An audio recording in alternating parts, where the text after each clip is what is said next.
Hi, chums. Welcome back. Nice to see everybody today. Not just myself. It's almost a full deck. One short of a full deck. We're staggered it today with guests. Anyway, welcome to the program. My name is Dean. That is Lochlin Cross from 95.7 Cruise FM in Edmonton. One of the last great rock and roll radio stations in this country, and he does a hell of a job there. We're trying. Say hello to Lochlin Cross at Lochlin Cross on Twitter. That is speaking of radio people. It's like a full-on radiothon here today. Please welcome Big Kris at BK in Ottawa. Recently quit a radio job to go and move for nothing into a house with his beautiful wife, where she's the breadwinner, and then landed a radio job because he's fucking really good at it. So anyway, welcome Big Kris to the program. Thank you. Nice to see you. Thank you. Great to see you both. Yeah, it was glad nice. you're back on the air, Big Kris. Thank you. Yeah, because you quit. But you quit your radio gig, which I want to get to. But you landed another gig. But it's just fucking great to see you. Great to see you make a move like that, because you went from Barrie to Ottawa.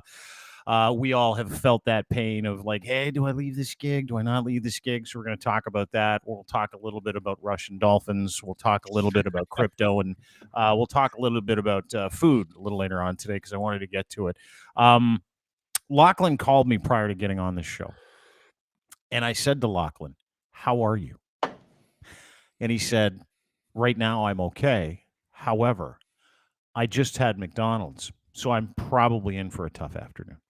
Dave, now let me clarify that. Yeah. I went and I did the asshole McDonald's moves because it was being bought for me. So I went crazy. Right? My company said it's McHappy Day, which is a great cause. Yeah. They're giving a bunch of money to the Ronald McDonald House. Mm-hmm. They said, do me a favor, go out, talk a little bit about McHappy Day on the show today, and we'll buy your lunch. So I'm like, all right, we're in. Like, I was going to go start buying homeless people lunch, right? Didn't see any homeless people. So Jimmy and I, the midget, walked into the McDonald's down the street from the radio station, and I got a double Big Mac. I got the large fries, and then I got a coffee. And then she goes, and there's apple pies on sale. And I went, give me a round of apple pies.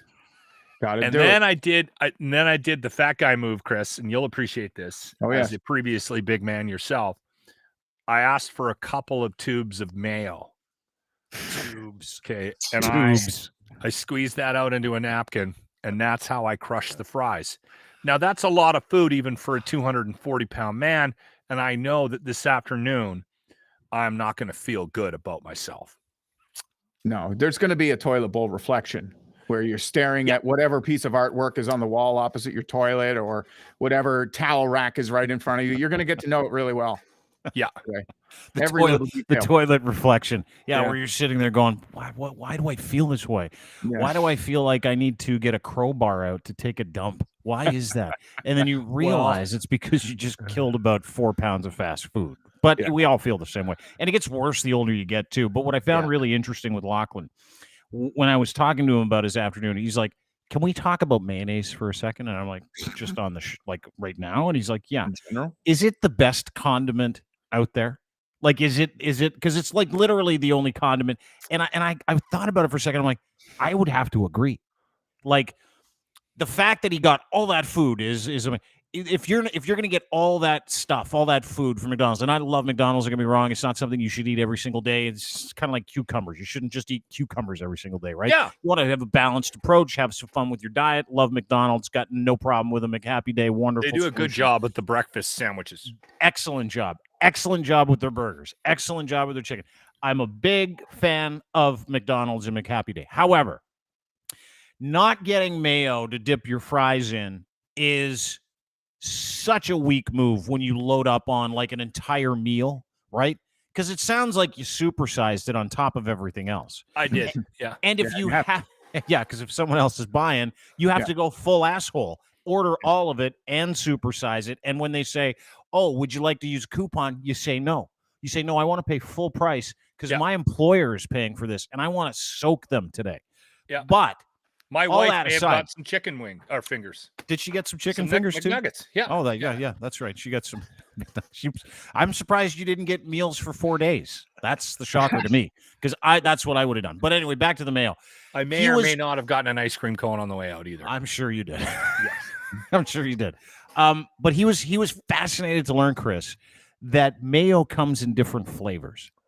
Okay, hold on. I said I knew that it did. I've never gone there. And it's odd because you brought up the flavored mayos and that this is your new thing. And I'm like, son of a bitch, I've never done this. I've just always had the Hellmann's. I'm a Hellmann's guy. You didn't know that they had flavored mayo, because I'm like, because you said, do you love Hellmann's? Because that's where it starts and ends with me. Hellmann's mustard. Yes. And I'm like, or mayo. I'm like, fucking 100% agree.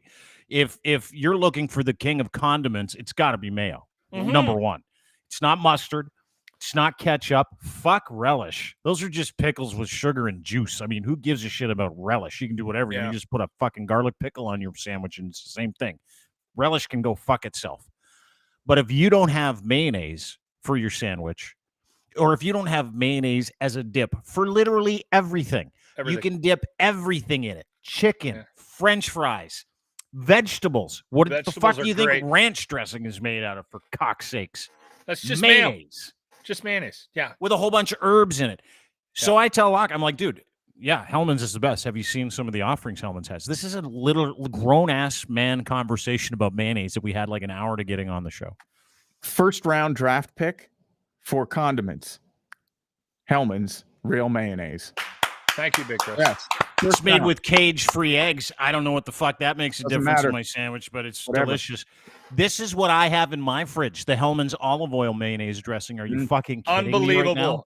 Grant just brought this up literally a week or two ago, and I've been meaning to ask the wife to purchase a bucket of this so that I can try this out. And he said specifically, because I was making fun of him because he's marrying a hippie, his fiance. I'm like, you probably have vegan mayonnaise at home, don't you? Yeah. And he's like, no, I don't. I swear, I have olive oil flavored Hellmann's. And I went, what is that? We are a house divided. I have my mayo. She has her mayo.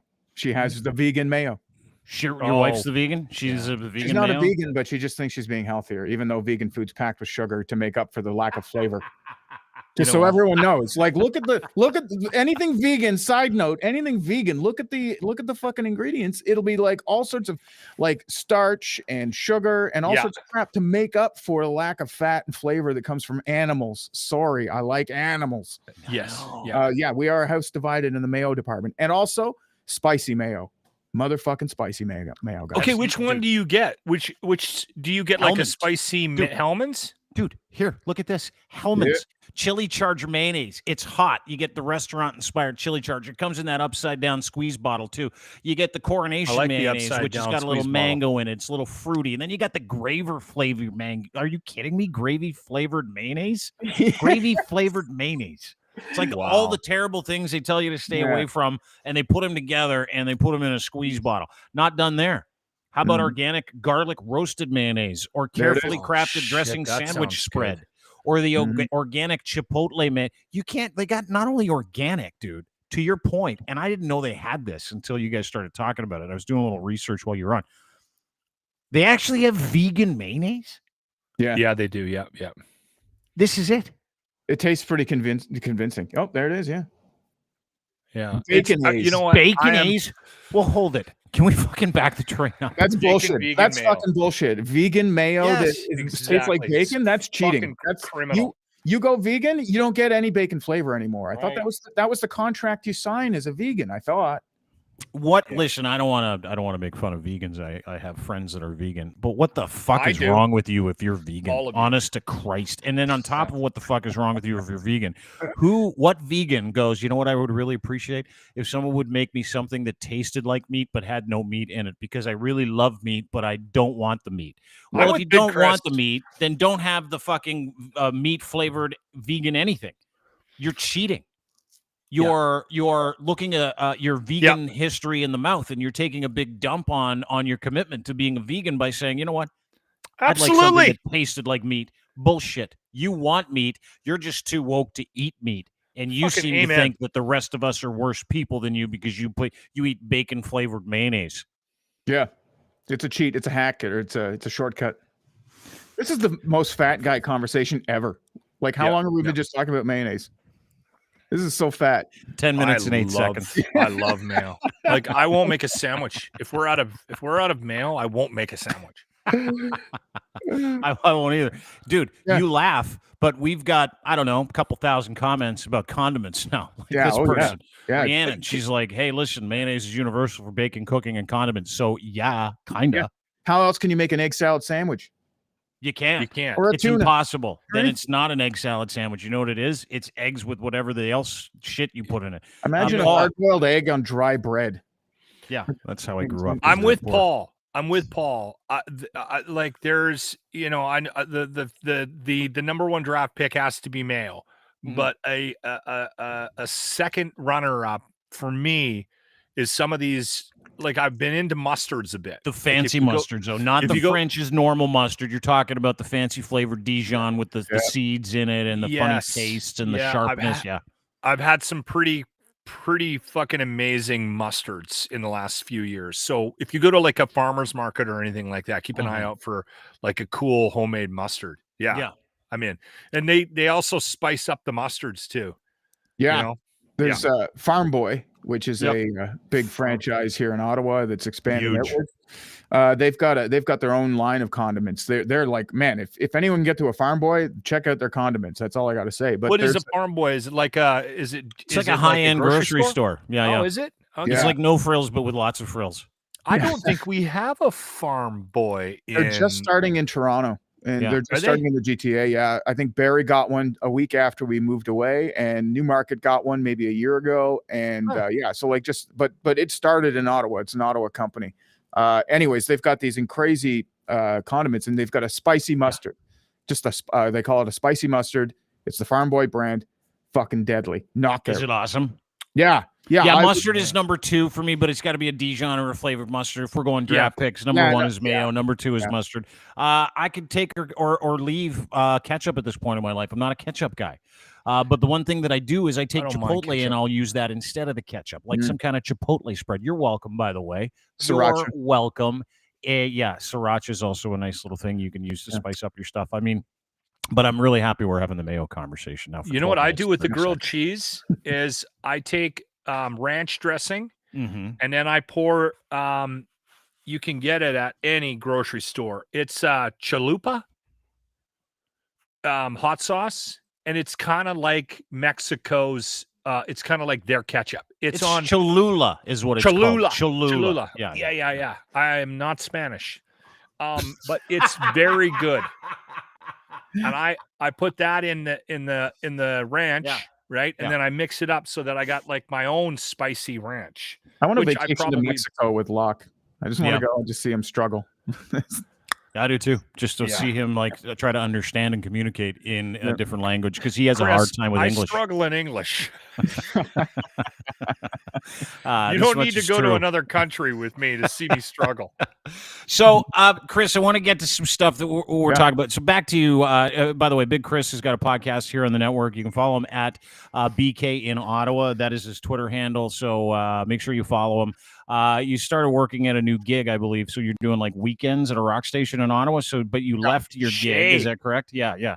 You left your gig in Barrie, like you were hosting a morning show. And a lot of people that aren't in radio would be like, why the fuck would you just walk away from like a morning show? Well, it was because of my wife. So like my wife she was on mat leave with our daughter, and she was her job or her company knew she was coming back from mat leave, and just said, hey, we got this position. It's a huge step up, and but you got to work out of Ottawa, and Ottawa's my hometown. My folks are here, so babysitters, et cetera. So it was like, no problem. Like, it wasn't that I wasn't having a good time there or that things were bad. It was just sort of, they weren't good enough for me to make a case for my wife that we should stay. So it was sort of like, every relationship, you got to have a Batman and a Robin.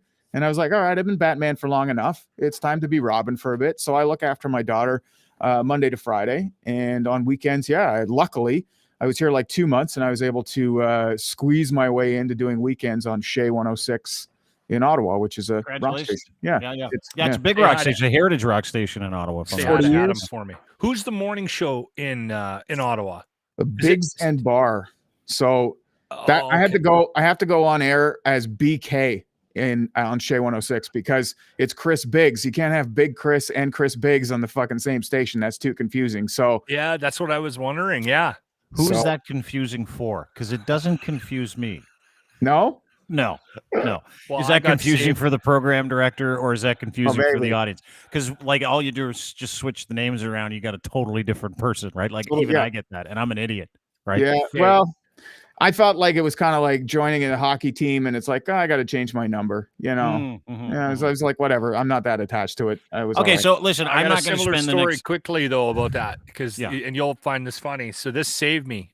Quickly, I was LJ the DJ. In my first gig, that's the name they gave me. Lochlin J is my middle name. Well, we're going to call you LJ the DJ.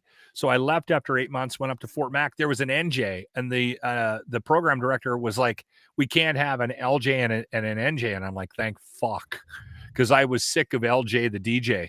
So I ended up having to pick my new name. But I escaped a fucking bullet there, or I would have been LJ the DJ for my whole radio career.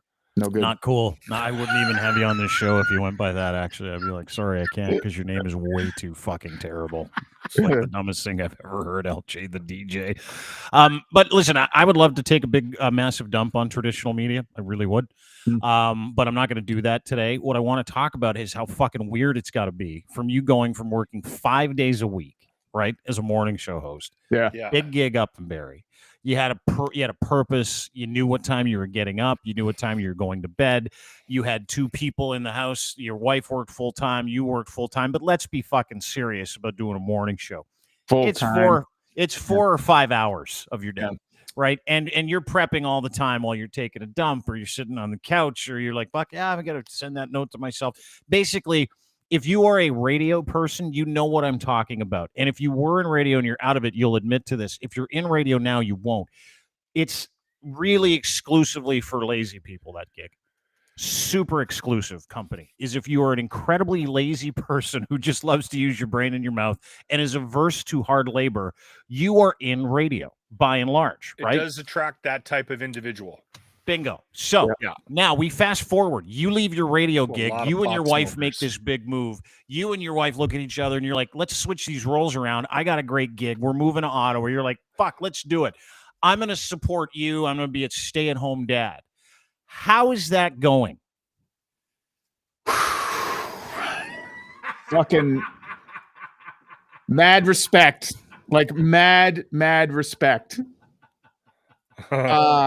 It's been fucking tough, man. I will say, like, within a couple of weeks, I was like, like where my wife was maybe around 6-7 months, she was just like, I'm fucking done with this. I'm tired. I'm burnt. I'm blah, blah, blah. I was there within 2 weeks. Like, tears. How am I going to do this for the rest of my life? Like asking all the big questions.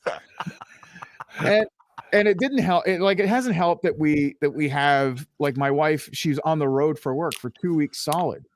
And I had to basically be a single parent for 2 weeks because she's oh, that's hilarious. She's in Halifax and all of a sudden my daughter pukes fucking sardines all over me in the storybook we were reading. Well, guess what? There's no one there to help me. It's just me because she's in Halifax. She can't do nothing about it. That's just one of a billion things that happened in those 2 weeks where I was just here by myself. Trying to cope. Well, dude, like, that's what I want to talk about. We're pussies. Guys are the biggest losers on the planet when it comes down to it. And listen, I'm going to let the snake out of the bag here, or the cat, if you will. But ladies, it is absolutely a fact that if you leave us alone with young people for too long, we like to paint ourselves as heroes. And we also like to paint ourselves as victims. Like, I remember one time where my ex-wife was like, hey, can you watch the kids tonight? I'm like, you want me to babysit? She goes, you know what it is, actually? It's actually like taking care of your children. And I was like this. I disagree. I was like, I completely disagree with that sentiment because this isn't what I do. We've got our roles in this house. And that was like Colonial Dean, like 10, 15 years ago, where you're like, this doesn't work this way. The roles are supposed to be, I go to work, I make all the money, and you do all the work at home and you alleviate the stress in and around my life. And I know this sounds misogynistic, and I'm outing myself as a former misogynist. And I think I probably had some of those leanings. But the great awakening over the past 4 years, when you put the bottle down and you go, okay, hold it. I need to be a competing human being, and I need to look at things like from an area of equality of opportunity. I disagree. 100%. I know you would totally disagree. But when you put men in the situation that they haven't been in, like you, where you've literally been 41, 42 years on this planet, motoring dead set ahead, thinking, I'm a man, I'm doing this. And then you put you in a different role that was, unfortunately, traditionally reserved for females. We get a real inkling of how weak we are real fucking fast, right? Well, super fucking fast. And you know what? What happens is you get a guy like Big Chris that feeds his infant child a bucket of sardines and then wonders why she throws up all over him. For the record, she likes sardines, okay? I don't know why, honey. I don't know why. She's been eating sardines for all day, yes. So maybe it is something. She's full. Here's what we have for dinner, honey. I swear she likes it. She likes sardines. You're gonna eat That's what sardines. I'd say too if I was playing video games while my kid was hungry and I handed her a can of fucking sardines. The new Far Cry 6 is fucking awesome. But I was gonna say. Okay, so legitimately, like, take me through, because like that this has had to have been a wake-up call for you too, right? Like, at first you're like, yeah, my wife makes bank, I'm gonna go and move to Ottawa, I'm gonna be a stay-at-home dad, it's gonna be great. It is not what men think it is. When you have the opportunity to be a stay-at-home dad, you literally, honest to God, you go, I can't do this, I'm not wired like this, and you have to figure out a way to do it, because you're a support person now, and it is an amazing exercise. But what has it been like? Like, I mean, not just like not knowing how to do it. Did you paint yourself as a victim? Did you have phone calls with your wife where you're like, I can't, honey? Yeah. Oh yeah. Well, I didn't ask her to come home or anything, but I was just like, like the tearful, I don't know how I'm going to press on. Like, I don't know what I'm going to do. I mean, I have no choice, but I got to do it. I got to wake up tomorrow. So the other thing that in the last, like, again, I've been doing this for 2 months, but like the last 2 weeks have been pretty brutal because, like I say, my wife was out of town, but also my daughter was sick. And then I got sick, and then we were giving each other the sickness back and forth for like weeks on end. So that was trying as well. And it's the grind of just it's always there. There's no end to it. Like, there's no escape. There's no end. I got some bad news. They fucking never stop paying for them either. Yeah. Well, luckily my wife is here for that. But yeah, they are on the teat now forever. That part of it is covered. Have you had that away. After that one waking moment where you're tearful and you're like, I'm so stressed right now because I can't even take care of a child that barely moves. Did you have that realization that I had when my wife was gone for 2 hours? 2 hours once. I'm like, you better get home. She's like, fuck off. I'm like, I deserve that. Where everybody's crying at the same time. You're stressed out. You might be a little hungover, like all that. But have you had that point where you've realized how fucking ill-equipped you are to be a stay-at-home parent, and then the knowledge that this is only going to last for another 18 to 20 years? So I don't know. I never really, I mean, listen, I know that this is forever, but like at the same time, forever. I was not badly equipped. Like, my wife is an executive for a reason. She's great at training and making sure people understand the plan. I'm just following I'm coloring within the lines that she drew the outline for. So I'm okay at doing that. But there was a moment where I was sitting there crying by myself in the chair after she went to bed. And I thought to myself, if I had just had a child like at a decent age, not when I was 40, in this year of 2021 or 2022, if I just had a kid in like the early 2000s, like the rest of my friends, it would have been a little more colonial, Dean, I would have been able to get away with a little more fucking shit, I wouldn't be in this situation, is what I thought. My wife never left the kids at home with me for any length of time. Well, it was smart. There was a concerted effort to make sure that the parenting, it was very minimal. Mm-hmm. So I lucked out in that regard.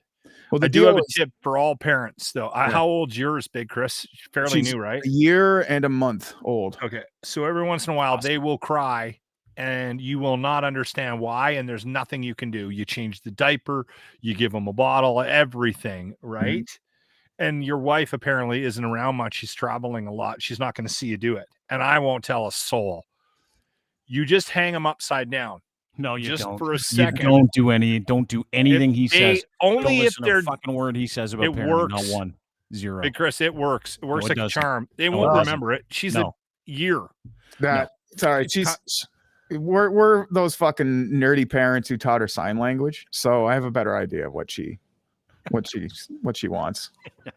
Thank you. And on top of that, that's not a good idea. Never fucking listen to a parenting word of advice from Lochlin. Yeah, she's giving you a finger already. Does that sign language she's giving mom and dad? Does it? The daddy finger. You. Just a quick before we get to Russian Dolphins. Just a quick, a quick little because I find the story fascinating, as do you. Quick word of advice, and I got it. And I remember one time, same thing. Kid's like 2 months old. I'm alone at home. The kid won't stop crying. I'm like, I'm taking him to the doctor right now. To the doctor. No, I'm not hanging him upside down. I'm taking him to the doctor right now. And my son was like 2 months, 3 months old at the time. Wouldn't stop crying. He's like colicky. I don't even know what the fucking problem is. I'm like, there's no way that this is normal. She's at work, and I'm like, I'm just driving him to the pediatrician. I'm just gonna do a boss move and go in and go, hey, make this kid stop crying. What's his problem? Because that's literally my limited knowledge of parenting, because I am an idiot. So I walk into the office. Doctor looks at me. He's from Nigeria, wonderful man. He said, come on in. So I came into his office. I tell him the story. I'm with my kid. He's crying. He looked at me. No word of a lie. He's still a friend of mine to this day. And you know what he said to me? Stop being a pussy.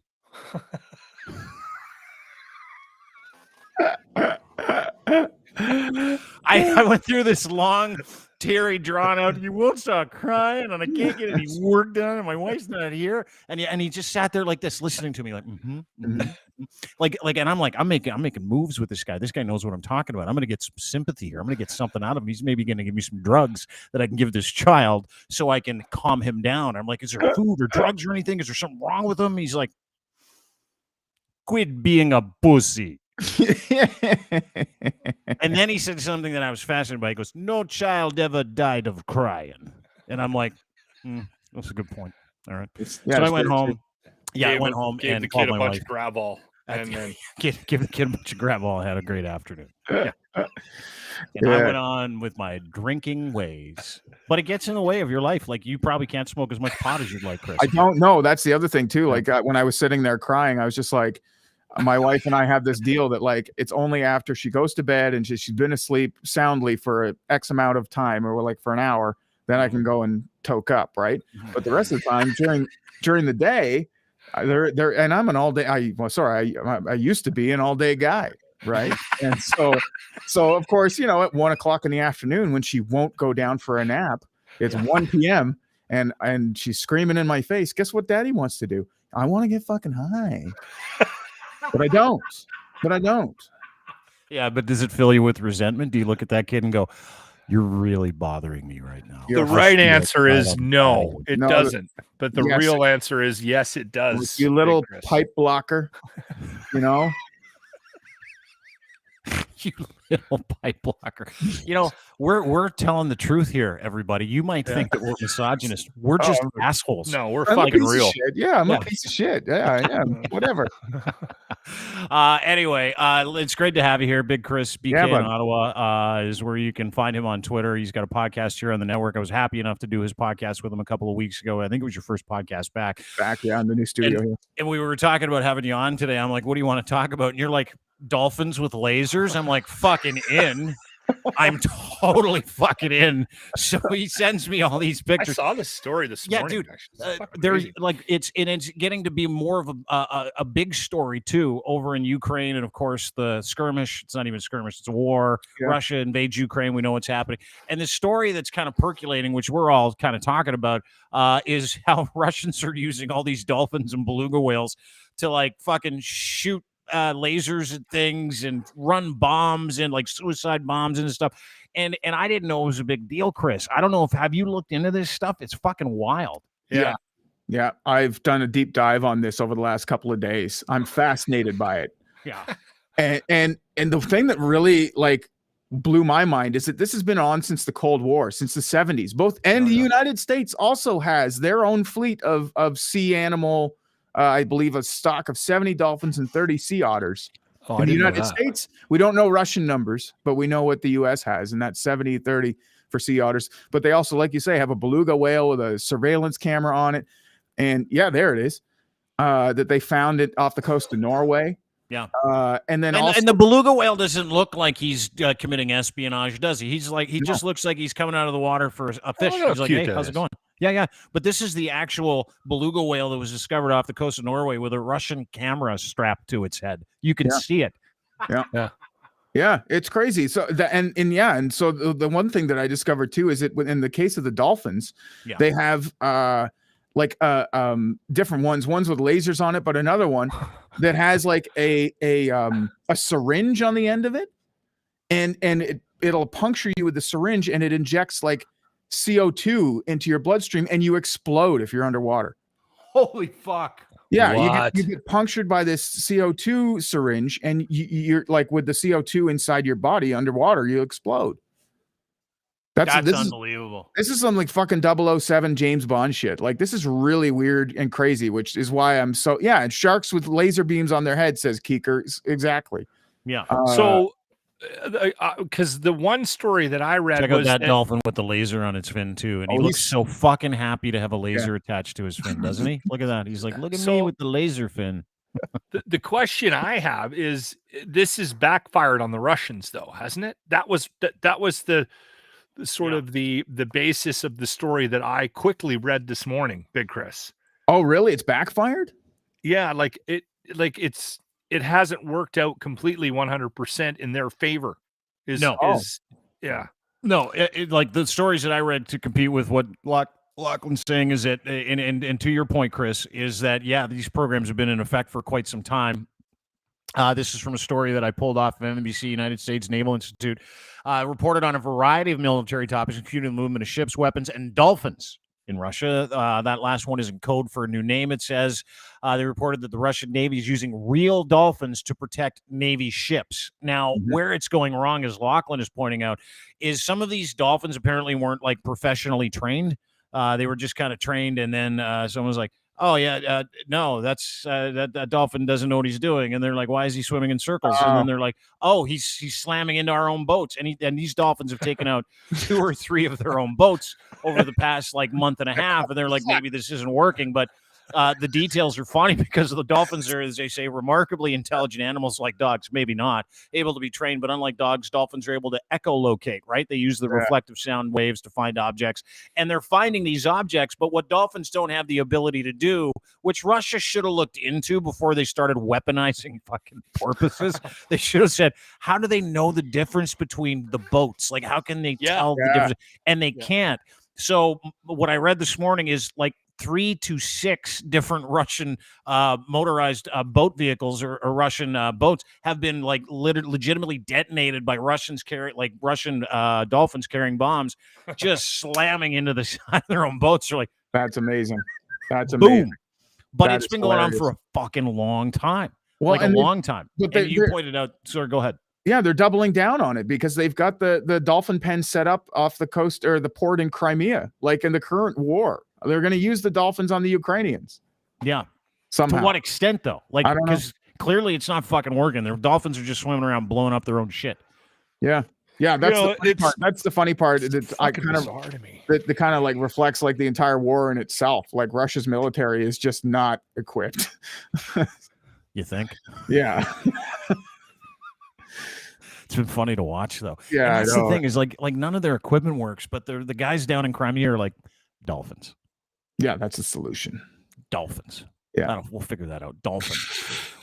That'll be great. And I did some more reading. They've been training them for that many years. I didn't hear about it until like recently.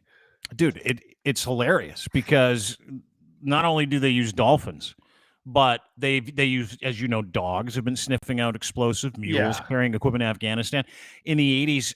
And it happened in not just West Germany, but Canada used this in the 70s and 80s as well as the United States. They would use Canadian geese.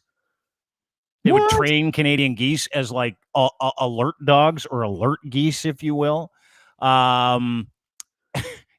In fact, 32 pigeons received the Dickin Medal.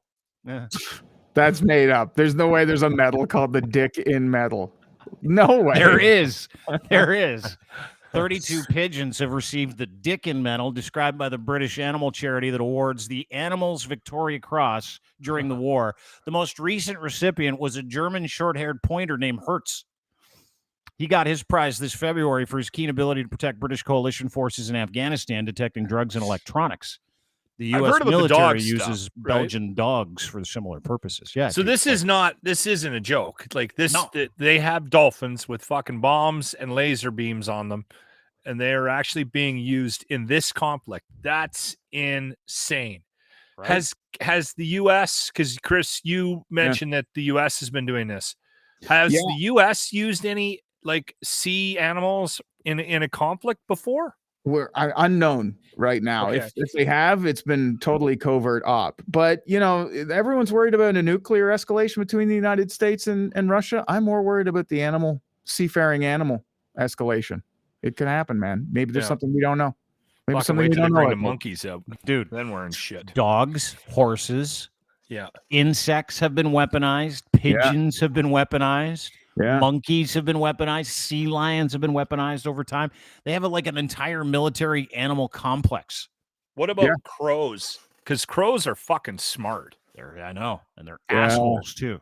Yeah. Dude, they used exploding rats in World War II in Germany where they would fill these. That makes sense. Yeah, dude.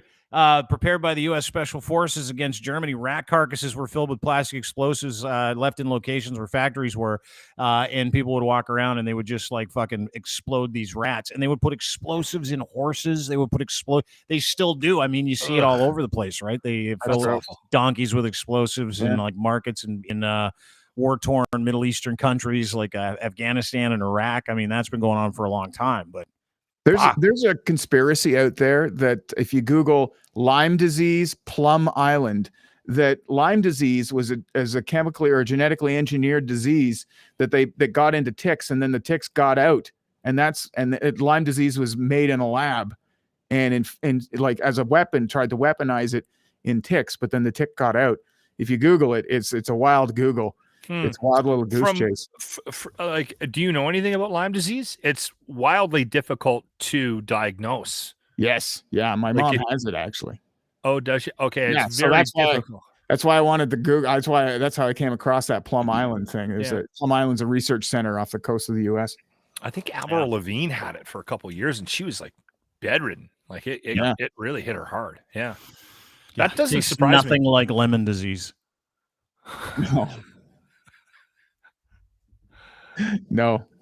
Taste totally different. Nothing.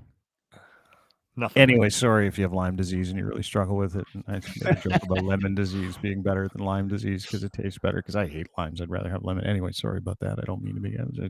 Ryan Lindley's shaking his head. He's in the green room. Oh, hey, Ryan.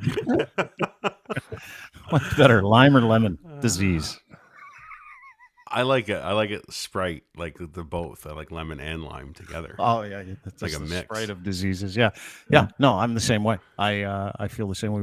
You missed the mayonnaise conversation. I don't want to bring it back into the food arena. I was in the comments for that one because I wasn't able to hop on yet. But I've been listening to the dolphin and rats and rabbit story, and I'm making the dog listen. I'm telling him, you see how fucking good you got it? Yeah. Right? He won't stay off the fresh fucking grass patch to piss. I can't train him to do that. But these dolphins are out killing people in missions. Fucking useless dogs. That's the other thing I thought when I read the story. We were talking about it, and I'm like, holy fuck. Like, I've had dogs my whole life. I've never taught them to do anything. I'm like, am I the worst dog owner in the history of dog owners? Like, they're teaching dolphins how to kill people in the Black Sea. And I'm like, that is something, right? Then I think about having a dog that I have, and I'm like, they've all shit in the house for years. You're like, I guess that's a warfare on its own. I guess so. Yeah. Anyway, so Chris, when are you on the air at Shea in Ottawa? Saturday, Sunday afternoons, noon to 4 on Saturdays, Sundays. All right. I'm really happy that you got a chance to kind of pop in with us and talk about parenting alone, by the way, which is probably not a lot of fun. Pardon me while I put my superhero cape on. Yeah. Who's watching the kid now while your wife's gone? My stepmom's upstairs right now watching her. So yeah, I was like, yeah, hey, can you come over and watch her for a couple of hours? And she's like, yeah, sure. What do you need? What are you up to? And I'm like, I'm going to be on the Dean Blundell show this afternoon. She's like, oh, okay. If that's how you want to spend your time. Yeah, away from your daughter. You're like, yes, I do actually. Again, we're the weakest people in the world. Yeah, I know. Yeah, we are. My wife would go away for like a day, and there'd be every meal would be prepared when the kids were still around. Right. Oh yeah. I have to text my wife pictures of her meals just so she can approve it. What did she think of the bucket of sardines you fed her the other night? She approved that one. So, yeah, I'm off the hook. It was approved. It was a All right, buddy. Well, listen, you go enjoy your day with your daughter. You're a great dad. You're going to be just fine. It's only going to take 18 years until she's out of the house, so you only have 17 more to go. You're doing great. Don't listen to Lochlin either. They stay forever. And by the way, try the hanging upside down thing when they're crying. Don't do it. Stop it. It'll hard work. Hard pass on that. Right. Thanks, buddy. Take care. Thanks, gang. Take care. See you, Chris. Talk to you soon. There is Big Chris, ladies and gentlemen. Big Chris. He made a huge mistake doing the teaching the kid. The kid knows sign language. Like he could have gotten away with a lot more. Could have done a lot more. You taught your kid sign language when she was a baby? Yeah. She knows sign language now? No. No, it was just it was a primitive form of conversing with us before she was verbal. Where you go like this, want some food. Yeah, that's not sign language though. That's like universal language. Like are you bogeying the sign language conversation, or did you just teach her how to tell you you're hungry? No, her mom actually brought her. Like they went to a class and they got taught how to do it, and it was actually really cool. It was neat. It was like she can't talk, but I know what she wants. Mm-hmm. So I never had to hang her upside down by her feet. I was able to figure it out. Yeah, this is more. That's more. Yeah, is this more? Scott Trades joins us from the Hot Wallet podcast too. Hey, Scotty. I got to take a dump. Would she do that when she had to take a shit? Would she grab her thumb and go, she'd shit and just tell you that she shit? Would she really? Before she could talk, she could tell you she was having a shit? Yeah. God, that's crazy. This Dude, is what's that? I'm telling you, man, the earlier you start with gotta go pee. That's why she's doing so well now. Yeah, she's a genius, right? Like your child is literally like one of those kids that has like a 95 average that everybody in the school looks at and go, "We hate you because you're so good at everything." Yeah, exactly. I look at her like that now too because she's surpassed me. Yeah, well, that's all of our kids. All my kids are way better than me at everything all the time. It's the best. Scott Trades joins us from the Hot Wallet podcast. Scotty, great to see you. Thanks for hopping in here today. Guys. Ryan Lindley from the Sheeple Shepherd podcast is here. Thanks to Big Chris from the Big Chris podcast for joining us. You can get all of these podcasts at deanblundell.com and wherever you get your fine podcasts as well. The reason why I wanted to bring Scotty in is because Lochlin is very afraid about his $1,000. Now, the reason why I want to talk to you about your $1,000 is because Scotty is a financial guy. He's an educator. He works with stockmarketmentor.com. Is that correct? That's right. Yeah. With Dan Fitzpatrick. Yeah. Brilliant, by the way. I've watched some of your and Dan's stuff, and Dan is awesome. You hooked into the right cat. He's got a great attitude. He's not cavalier. He's about education. He's about calculated risk as you are and learning how to do this stuff. So you've been big into crypto, speaking of educated risk. Now, over the past couple of days, Lochlin's $1,000 in crypto is taking a shit kicking. Let me just bring this up. This is today, past 6 months. As you can see, crypto topped out at $81,000 a coin, 81.6. It's now down in the 38 region, so it's lost way more than half its value in the past 6 months. Right about when I started getting into it too. Yeah, it was good timing. Really good timing. And the reason why I wanted to have you on is because we have a lot of people who are not happy with this. And I need to understand this before I can comment on it. You understand it because fuck, these things aren't working. It's pissing me off. One of the things I read today, and I'll just bring up the tweet and maybe you can comment on it. This is Eric Garland. He said in the event at the crypto, because there's conversations about certain coins going tits up, right? Yeah. And the organizations that manage these coins are like, okay, we need to start talking about the possibility. Eric Garland put out, in the event that crypto exchange goes bankrupt, Coinbase says its users might lose all the cryptocurrencies stored in their accounts too. So Scotty from the Hot Wallet podcast, educate us about the dip. Should we be buying the dip? Are we seeing like crypto come down to earth? What the fuck is happening? I mean, so there's a lot going on right now in the overall market, just generally. And this is something I talked about on the Hot Wallet podcast with a guy named Darius Dale. Talked about a lot of macroeconomic things that are going on right now. And so what is happening with central banks around the world is, as you know, inflation is going crazy. And prices of everything is up by many multiples. We're at the highest inflation rate in 40 years. And we're not, at least right now, we're not going lower. And so one thing that central banks are doing around the world to try and slow demand, because that's really all you can do right now, is raise interest rates. Mm-hmm. Risk assets like stocks and crypto hate high interest rates. Because again, it slows demand. And what the stock market does is it discounts things in the future.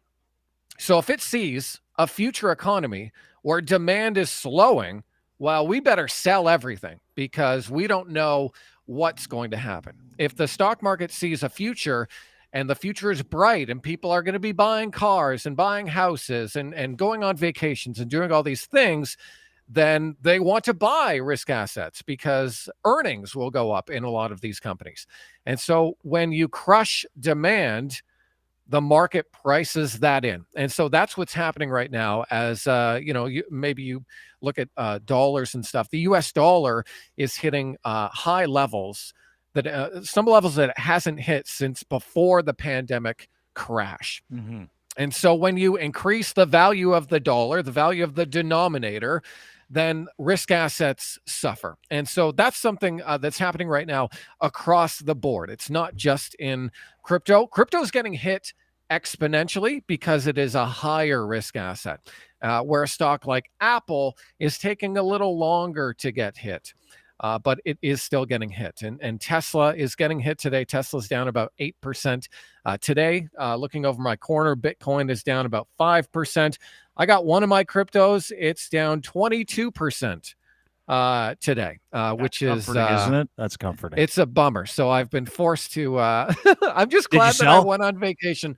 No, I still have. I mean, I sold a bunch a while ago, but I still have some exposure to some of these assets because I got a long-term plan for some of them. A lot of them are but let's talk about now. the people that don't. Like, I want to talk about those people, and not because I want to paint a gory story of crypto or Bitcoin, because I don't understand it enough to shit on it. I know a lot of people that hold a ton of it, and I know Lochlin's concerned about his $1,000, which I want to protect because he's my friend. Of course. But there are people out there that are exposed far beyond Lochlin's $1,000, right? Like, totally. What are we talking about in terms of losses? Like, if you're going to take, you can see percentages. You look at, the 1 day, 1 month, He's 5 going days, down just talking to you. Yeah.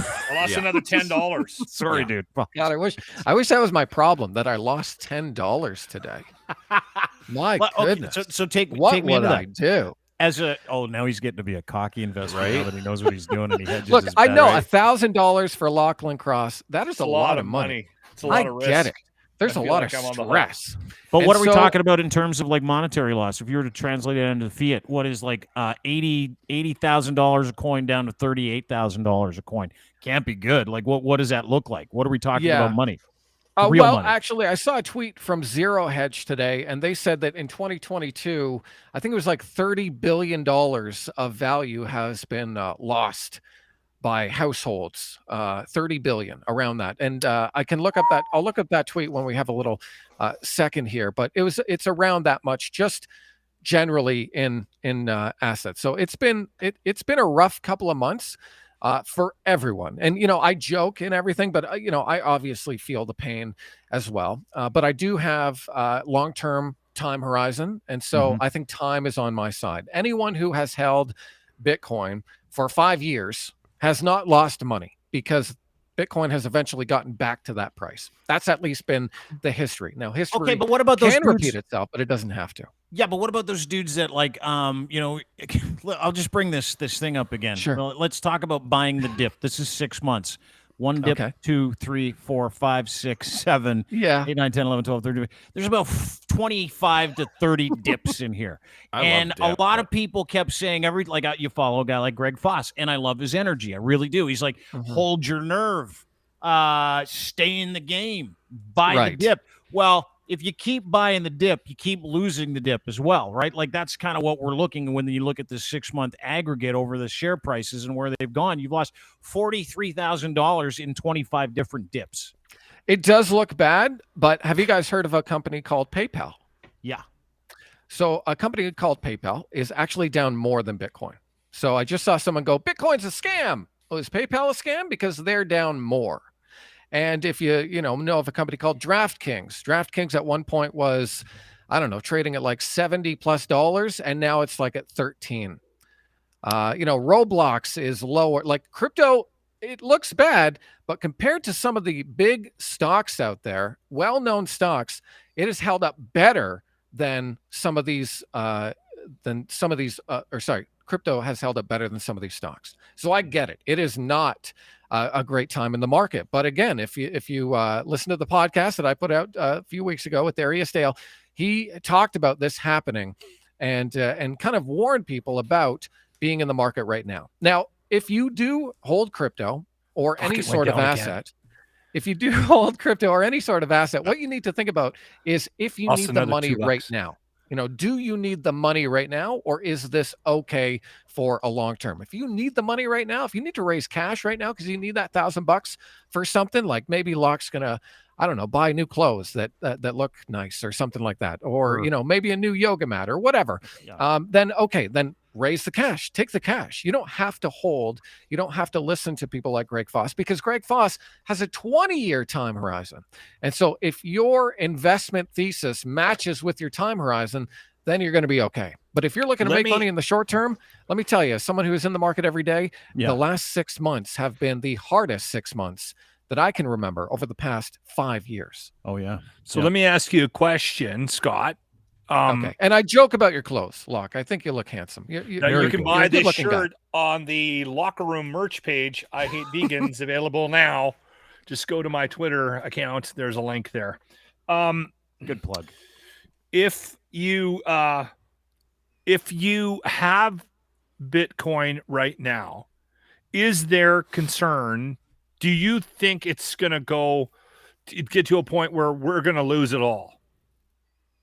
With every risk asset, doesn't matter if it's Bitcoin or a stock or whatever, there's always a chance of a 100% loss. Always. Now, I think the possibility of that is low. And so that's why I still own some Bitcoin. But there is always a possibility of complete loss. Okay. So you should never risk what you're not willing to lose. But it's very attractive. Sorry to cut you off. No, please. But really, it is very attractive to see all these people online and all these people, and they're like, wow, they bought this or they held Amazon. Like Amazon, Amazon.com, the stock is just above $2,000, but it, I think twice, lost 80% of its value. Twice in its existence. Went up a lot, came down a lot. Went up a lot again, came down a lot. So when people bash Jeff Bezos, Jeff Bezos, I hate billionaires. The guy held through his stock losing 80% of its value twice. And that's one of the reasons that he's one of the richest people in the world. Anyone could have done it. If you put $10,000 into the IPO of Amazon, I think it's worth upwards of $30 million now.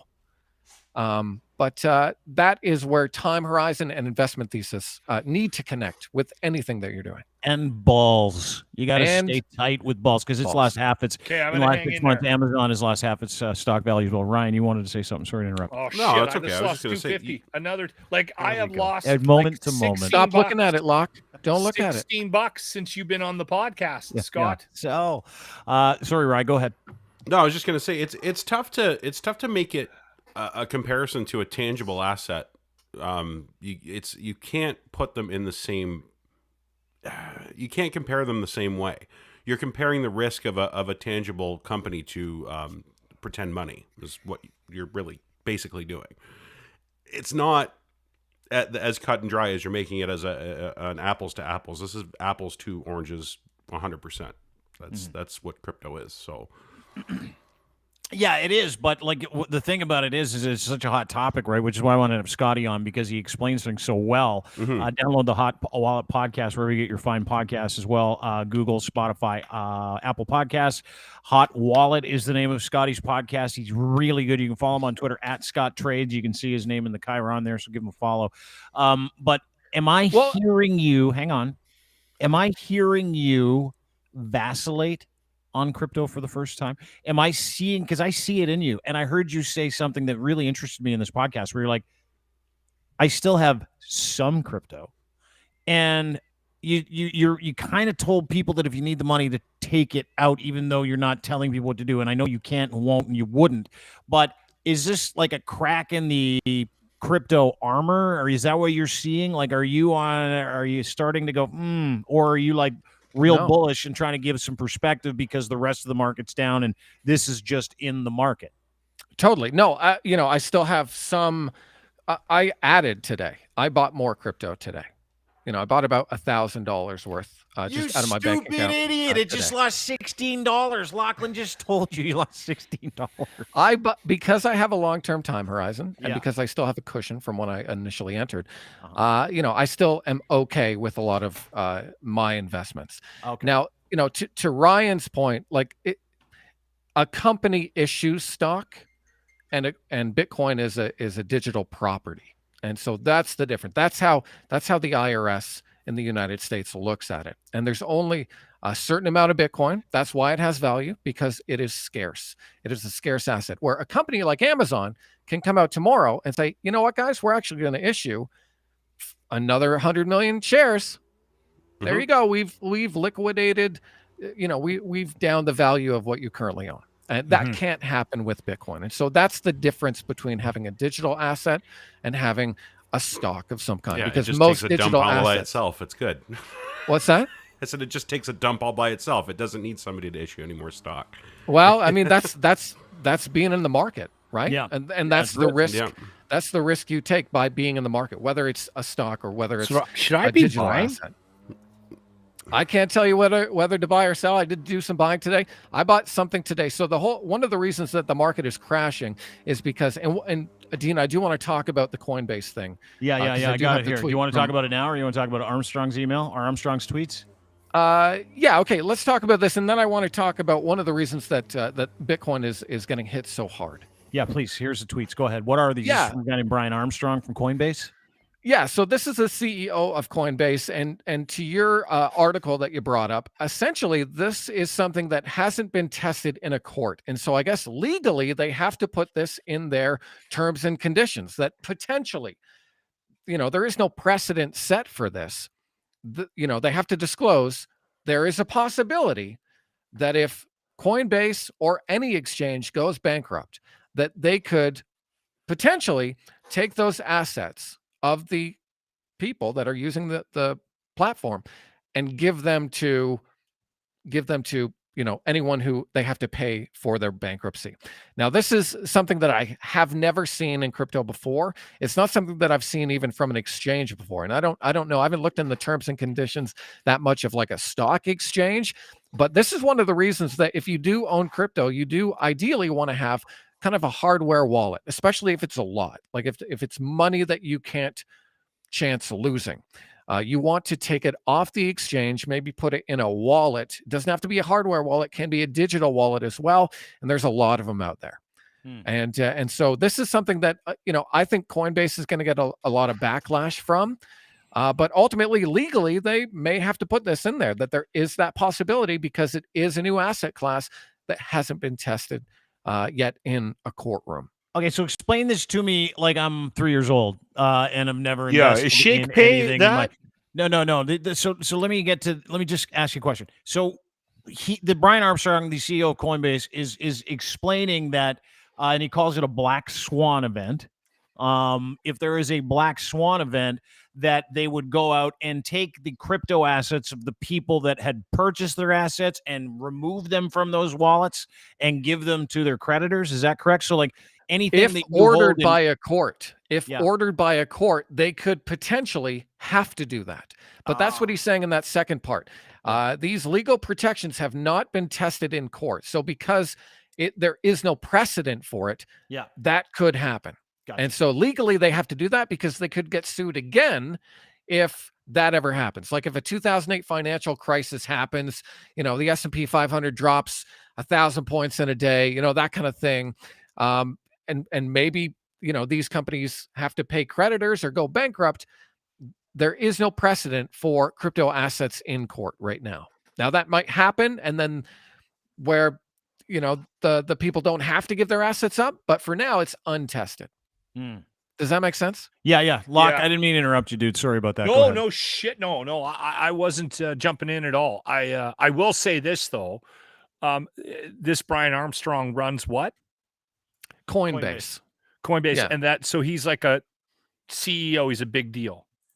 Yeah, this is him, I believe. Okay. And he's saying in the event crypto exchange goes bankrupt, Coinbase says its users, this is the reference point, right? Its users might lose all the cryptocurrency stored in their accounts if a court forces them to pay creditors because they do go bankrupt. So that's what Scott's saying is like, if you got money in there and you're a little skittish, you might want to maybe move it to a hard wallet or hot wallet. But I don't know what that is. I'm on ShakePay. That's the one Jeff gave me. Yeah. Yeah, and ShakePay is fine. It is still technically an exchange. And so there are software wallets that you can put it in that are non-custodial, meaning it's only you now that has to deal with it. And so I can send you a few of those over DM Lock. You'll have to, essentially what you'll do is you'll send your money from your ShakePay wallet to this wallet. It'll just be in a different app. And then if you say, you know what, I actually need this money for something, then you can send it back to your ShakePay account and then sell it if you need that money. But you store shit in another wallet so that they don't take it. That is one way to kind of protect yourself from some of the stuff that potentially could happen, like with Coinbase and Can I make a comment about Brian Armstrong here? Like put that tweet back up. Okay. Getting there. Sorry, Dean. No worries. Is it just me, or if I was running a company, I might pick a better avatar? Well, that's an NFT actually. That's how you can tell, because it's a hexagon or whatever it is. Octagon. I don't know how many gons. I'm like, this guy's doesn't even look real. Anyway, I gotta wonder if it's like a fucking matter of time. Like, it's funny because like I know everybody that's not in crypto, Lens, like you and me, anymore. I know people that aren't in crypto are like going, here we go. All the bros freaking out, because I see a lot of people freaking out. Like I watched this one dude on Twitter the other day lose his fucking mind because he kept buying the dip, and then all of a sudden it dips past the dip that he bought like 10 more times, and he's like, why do I have to keep buying the dip? And all these other people are rushing into his replies going, keep buying the dip. And you know what he said? He goes, I don't have any more money to buy any more dips. It's like Leaf fans. I'm dipped out. And then on top of that, every dip he bought resulted in a loss, like a significant loss over the past 6 weeks, right? Yeah, so, totally. I mean, this is just the game that you play with largely an unregulated, risky investment, correct? Like, it's almost like, it feels like a lottery to some extent. It's coming back. Well, it is regulated. All the exchanges, at least to some extent, there is some regulation to the on and off ramps, but this is what happens when people take investing into their own hands, and they have to realize it is not as easy as some people online will have you believe. There is skill to it. There is practice that you have to take. And that's one of the reasons that, I dedicate my life to helping others trade consistently. Mm-hmm. And so, I do have a long-term aspect of my crypto account, but I also have trades that I put on and then trade within. I bought something at 70 cents today and it went up to $7. And that was like, hey, that's a pretty good trade. Now I'll save that and then see if I want to buy something else or put it towards my long-term holdings. And so that's it's a gift and a curse to be able to take the money into your own hands and to invest it for yourself. And that's why there's professionals that do it. And that's why there's people that like me that try and help individual investors stay out of this mess. Yeah. And so when it comes to stocks, for example, like I haven't traded for weeks. Why is that? Because there's nothing to do. Like the market has sucked for weeks. And so that's what I do with my members at stockmarketmentor.com. I'm just like, hey guys, the market sucks. Let's look for opportunity. Maybe it'll come today. And so you have to be ready every single day because we don't know when we might get a monster bounce. Like it may sound bad, but on the day that Russia invaded the Ukraine, the market gapped down huge. And then guess what it did? It ramped to the upside and had one of its biggest days in years. And so you can take part of those days if you have a process for getting in and out of stocks consistently. And that's what I try and help people do. Did you see? I'm going to hang in there with mine. Did you see that Jack Dorsey's first tweet went on sale for $48 million? The NFT of his first tweet. Did you see that today? I didn't see that. I thought I heard a story of it being up for auction and then no one bidding on it. Yeah, it sold for $22.9 million. He put it up for sale for $48 million last week. $48 million. That was the opening price for the NFT. Well, the exchange for the NFT put it on for $48 million. Is that correct? Well, someone owns it, and they put a bidding price, but I think Jack had already sold it, so I don't think it was Jack Dorsey that did it. Yeah, non-fungible token Twitter founder Jack Dorsey's first ever tweet sold for $280 and was listed for $48 million. An Iranian-born crypto entrepreneur named Sina Estavi purchased the NFT. For $2.9 million in March. Yesterday, he announced on Twitter he wished to sell the NFT and pledge the proceeds to charity. Put it on for I think $48 million. And he got $2.8 million for it. So he actually lost $100,000, which is fucking bizarre to me. It's absolutely crazy. That makes no sense to me. No, like that's when you think about the way these things work and you watch them, buy and sell. It's almost like you need like a fucking you need like some kind of fucking protractor to figure it out. It's a fucking picture. It's a fucking picture. It's not even you can't even touch tweet. it. A $3 million tweet. Jesus Christ. Right. Where the fuck are we? Where do we live now? I don't know. What happened to this Magic fucking land? Jesus. Ryan, it all made sense when number was going up, though, didn't it? No, it didn't. It all just made sense. No, it didn't. That's how Ponzi schemes work too. They go up and up and up until they fucking fall down and through the floor, and everybody goes, "What the fuck happened? Where's my money?" What was that? Yeah, exactly. Anyway, it's great to get the explanation from you, folks. If you need like a stock market mentor, stockmarketmentor.com. Scotty's a great follow. Scotty's awesome. Yeah, he really is. At Scott Trades is where you can find him on Twitter. Hot Wallet is the name of the podcast. You've got a website for Hot Wallet as well, too, correct? Yeah, hotwallet.ca. You can see all of the pods. I have been meaning to do a This Week in Bitcoin feature, but it would just be 5 minutes of me crying on video. So I didn't do any of that lately. Great fucking content.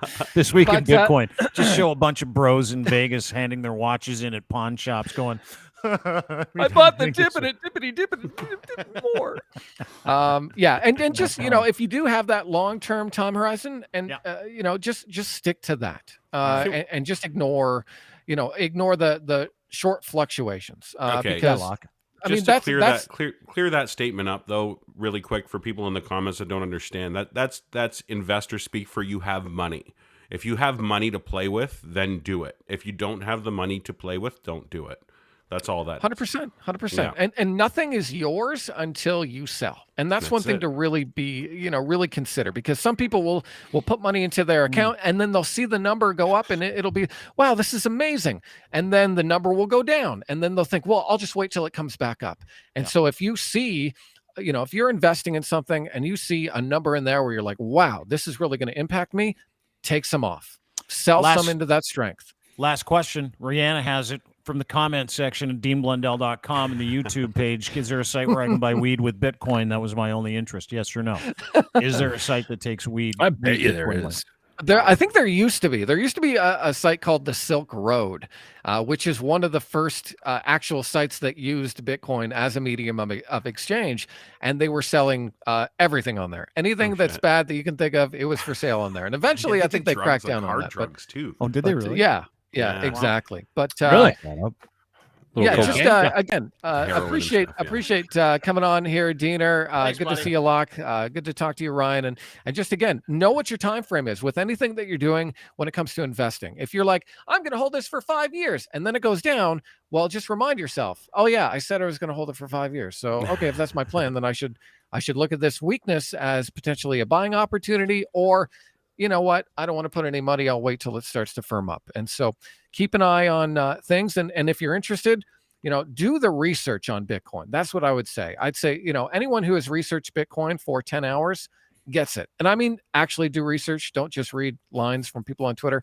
Learn about what it is, learn about why it has value, and learn if it's something for you.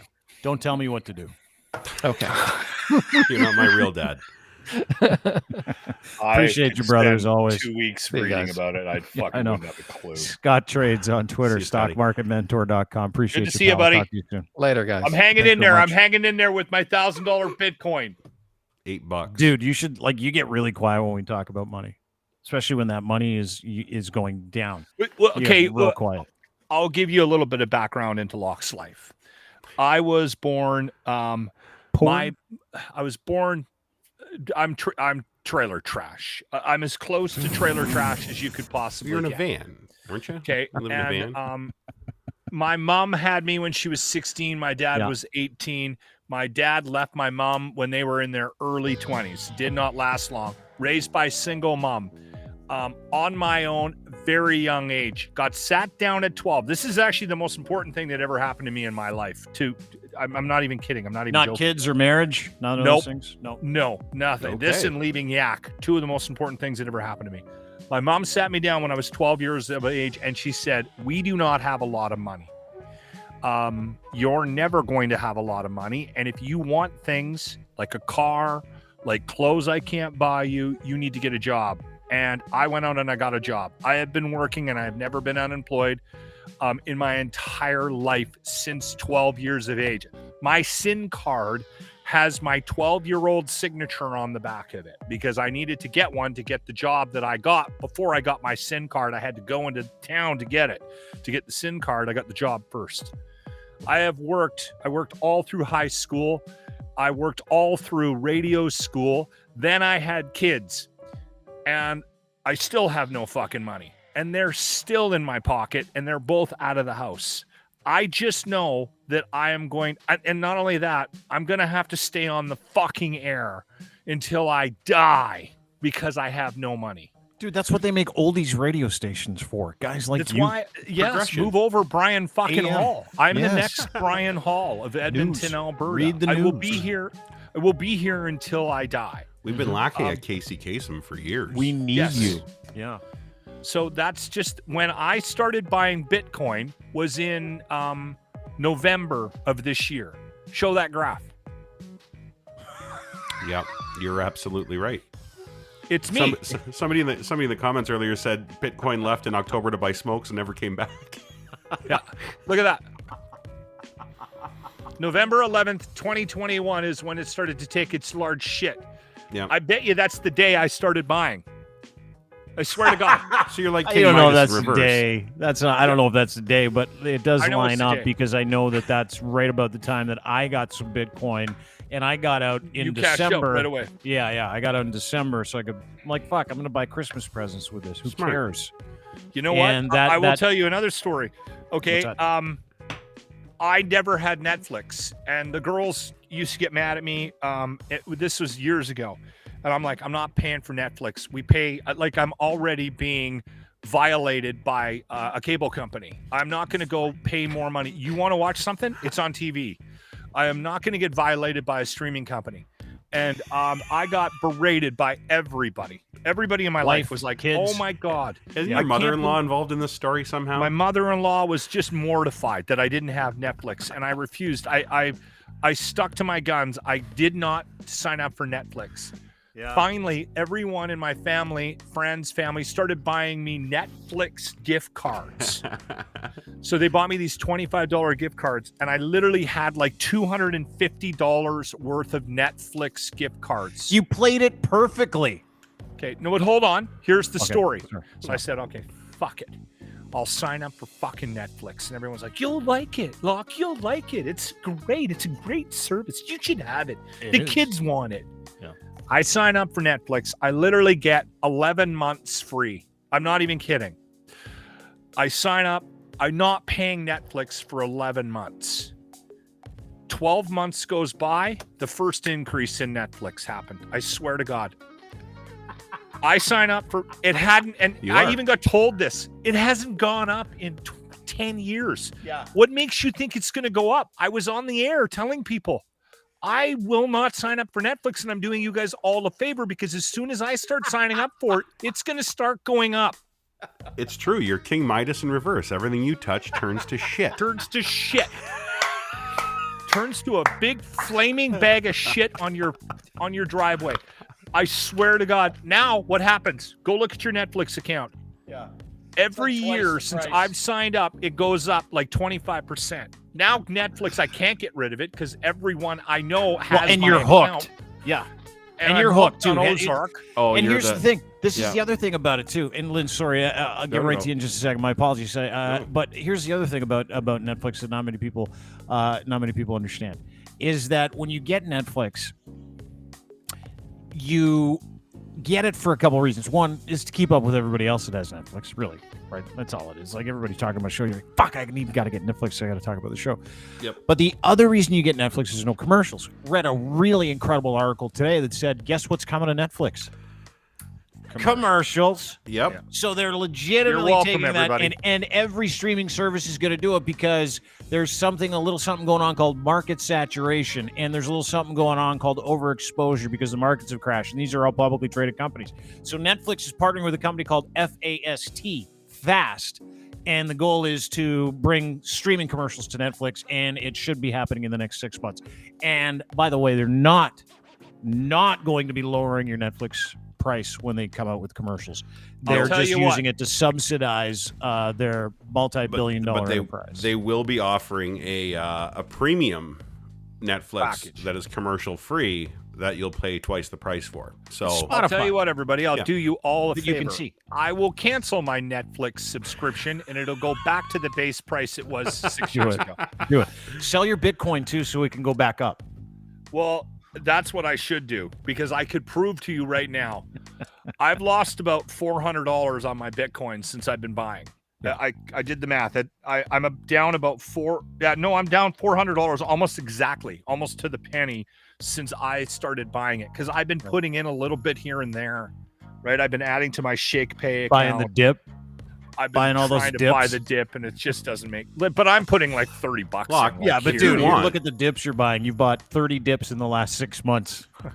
do they charge you for like a transaction fee when you do that when you buy? Yeah, so I try not to do it. Like when you cash out, they charge you for a. Well, I'll tell you what. Listen, next time you have the urge to add to your Bitcoin, e-transfer me that money. No, e-transfer me that money. I'll kick you in the fucking balls.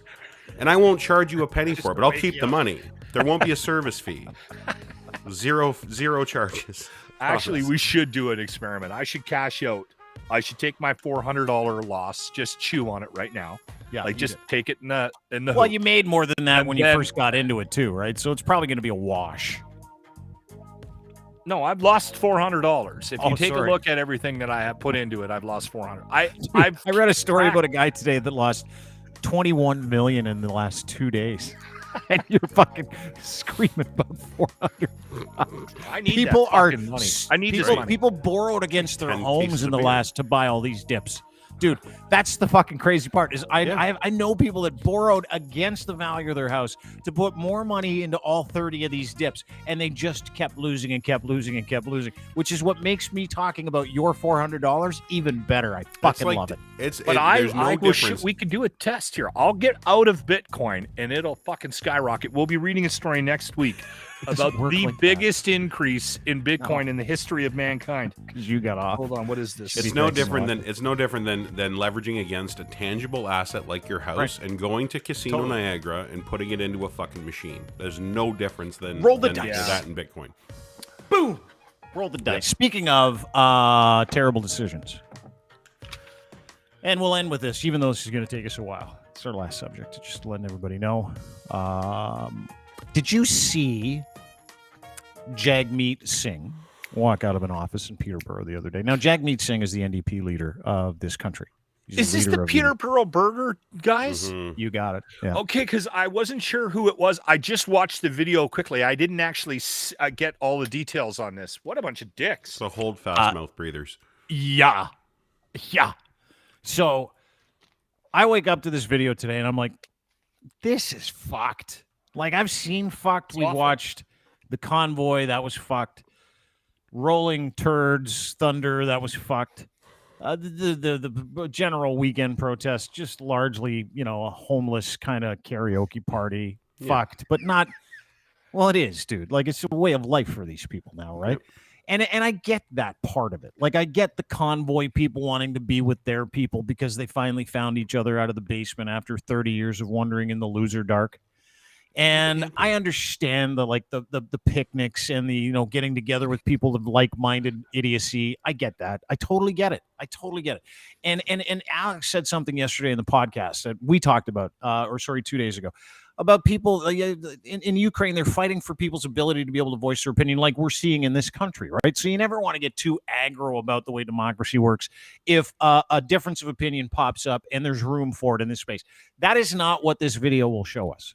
Okay, these are the same fucking rejects that own Peter Burgers, which is the toilet burger joint in Peterborough that was shut down for health advisory reasons, shut down because the people wouldn't, COVID and fuck the restrictions on it. These are the same people that made burgers in their restaurant during a sleepover while getting tattooed. Yeah, on the floor a couple months ago. Jagmeet Singh, leader of the NDP party of this country, very nice man. Don't identify with any of his politics, but absolutely a good human being. He goes in to talk to some people at his constituency office in Peterborough, which is the greasiest redneck villa you will find in this country. Okay? It is. The parents live there for years. If you've been to Peterborough, you know exactly what I'm talking about. There are lovely people there. It is heavily influenced by rednecks and hillbillies. Just is. People that don't believe in science and Jesus Christ and all the other bullshit. So this video is from yesterday. The same people that are involved in all the Peter Burger shit, all the crazy fucking QAnon garbage, same people that hate the government and hate Trudeau, took it upon themselves to go and visit Jagmeet Singh as he was having a meeting with his constituents on the way out and absolutely fucking abused the man. A man of color. Watch this. Why is it? You turn your back on the people! I have children, you will not touch them! He's a good man. Why is it right? He's still living.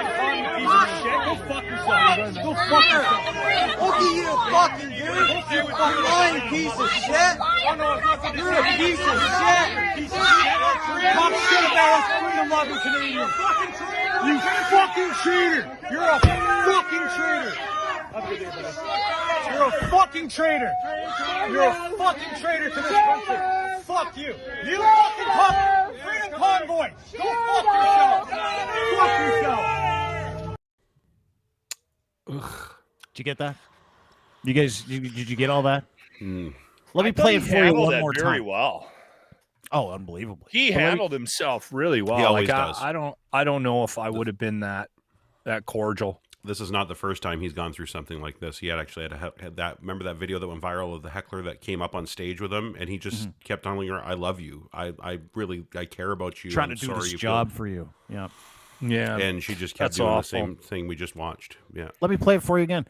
I want you to listen very carefully to the words that these people are using to basically abuse, verbally, physically abuse. Yeah, I'm going to try and get it figured out here. Basically, physically abuse, physically, verbally abuse. Look at you, you fucking loser. Look at the way you're dressed. Going after his race, his culture, his religion. These are I didn't hear that. Oh, yeah. You can hear it towards the end when he's trying to get into the car. Listen very carefully to every word these fucking morons say. And then we'll meet here in like 60 seconds. Hang on. Why is it? You turn your back on the people! I have children, you will not touch them! He's a good man. Why is it right? He's still living. Piece of shit. Go fuck yourself. Go fuck yourself. Look at you, fucking dude. You fucking lying piece of shit. You're a piece of shit. Talk shit about us freedom-loving Canadians. You fucking traitor. You're a fucking traitor. You're a fucking traitor. You're a fucking traitor to this country. Fuck you. You fucking talk. Freedom convoy. Go fuck yourself. Fuck yourself. Why are Lots they, of good racism in there. Hot racism, if you will. Why are they so Sorry about mad at Jagmeet? Like, I like, is it because of the coalition? The what? Thing. The partnership.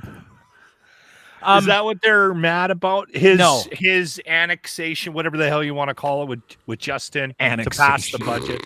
The words just keep getting worse. It's so good. Annexation, coalition, death squad. What is this? The joinification. Nazification? What's happening right now? No, that's not why. It might be why they. It might be what they're saying and what the reason that they're screaming at him might be one of the reasons. But no, Why that's would they not go why. down there? He's not even the member of the opposition. Right. Here's why. Okay. Here's why. Did you see the color of Jagmeet Singh's skin? Oh, wait. I did notice it was a little different than those people. Brown. Okay, all right. Now, hang on. Let me put these two things together for you. We'll mesh it up real nice. Okay.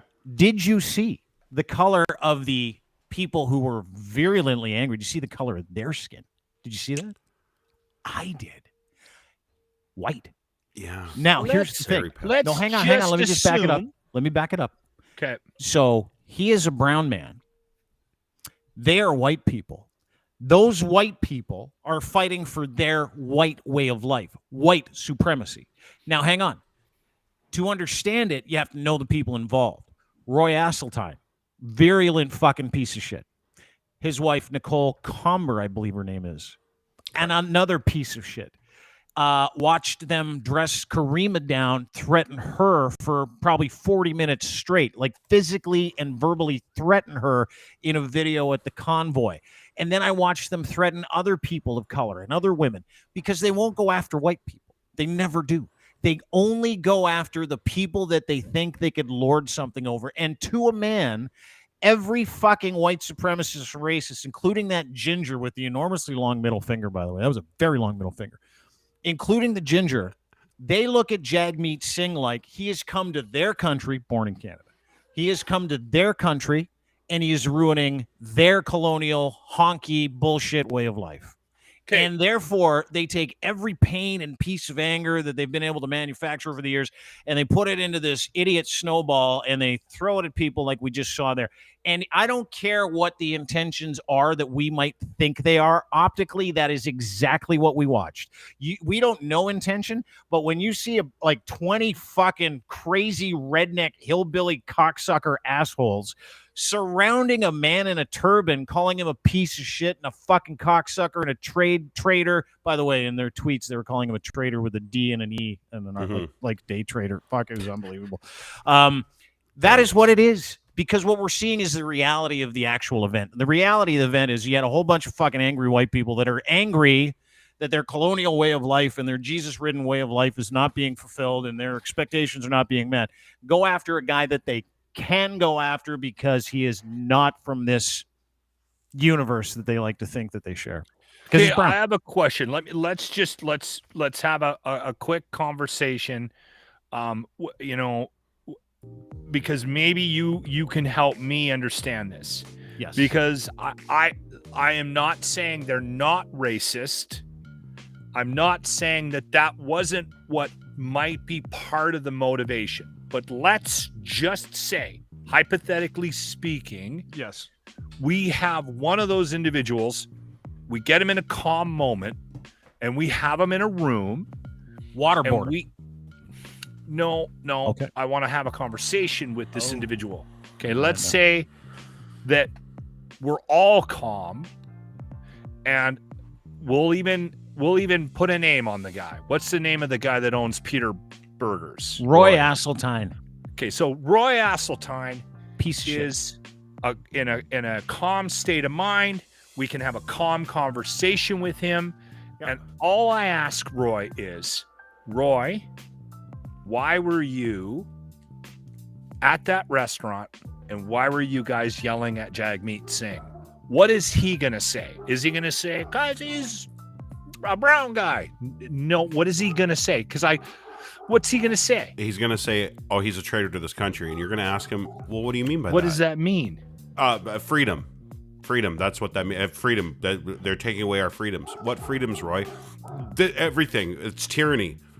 That's all you get. You're planning a big day of waste of time, Lochlin, is what you're doing. I'm not saying I'm going to do it. I'm just saying I'm confused at some of these exchanges because we never really get a real good indication as to what it is. So we're making assumptions. They leave the door open for us too because they're never specific, and all you see is hate. All you see is them hurting people. That's it.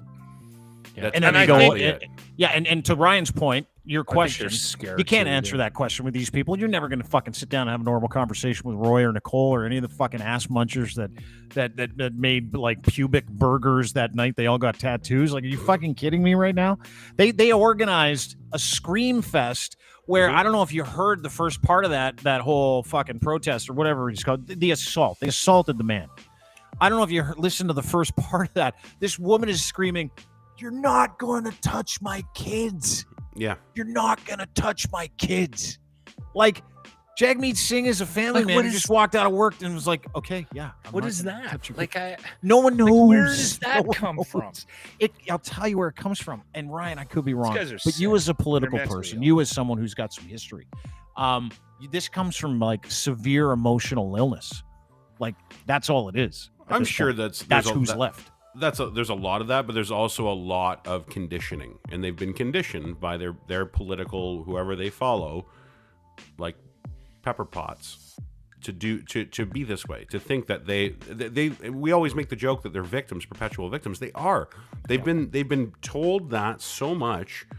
That's why when you do ask them, what do you mean? Can you please explain that? Help me understand what's wrong, and maybe I can try and help you, free you from your tyranny. Yeah. And they can't explain it because that's how cults work, Lochlin. Like, it's fascinating to watch, to somebody that like me, like Dean, like you, and you're perplexed by it, but it's explainable by brainwash. They've been so fucking brainwashed, and they're so stuck in their own little fart box, huffing each other's gas in every single day online in their little weekend meetups at Queen's Park or their Peter Berger's fucking tattoo fiesta. They'll just it keeps getting, it grows and grows and grows. The only way to stop it is to like some sort of an intervention, which won't happen. Like, how can you do that? Like, you're free to think whatever you want. They're past the point, Ryan. I mean, we've had numerous conversations in the last couple of months, and I've calmed down because I was starting to panic in you thought these people were real humans too. Like, that was no. mistake. I never thought they were real humans. I was worried their numbers were growing exponentially. That's what I was worried about. Did you see Chris February? Sorry, go ahead. No, back in February when we were dealing with the convoy, it just looked like it was a snowball effect. And I was like, I don't want to live in a world where they end up getting some control of a majority situation on any level. Like, I was fucking starting to worry. Yeah, it's over, dude. Like, if you watch Chris Sky this last week, I didn't even fucking pay attention to it. Karima went to his last rally. It was her birthday on the weekend. Happy birthday, Karima, by the way. Happy birthday. She's a young lady. She's 32 or 33, I think.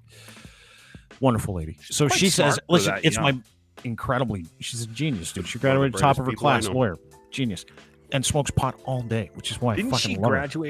Didn't she go to magna cum laude for 2 years or something and got her degree? Yep. Yeah. Oh, yeah. She's fucking incredible. Anyway, so Karima, she goes down to cover the Chris Sky rally. He's doing this big rally downtown, right? The big rally he had this weekend was the civilian protection rally or some fucking, who cares? Chris shows up to Yonge Dundas Square without a permit, 10,000 t-shirts or items of clothing to sell. 10,000 stickers, flags, the whole bit. He's got everything. It's like a Loserville flea market full of rednecks and hillbillies and mentally detached individuals. Loser Palooza. Thank you, Ryan. Great one. You know how many people showed up? 140. I was going to say, hang on. They told us 10,000. 140.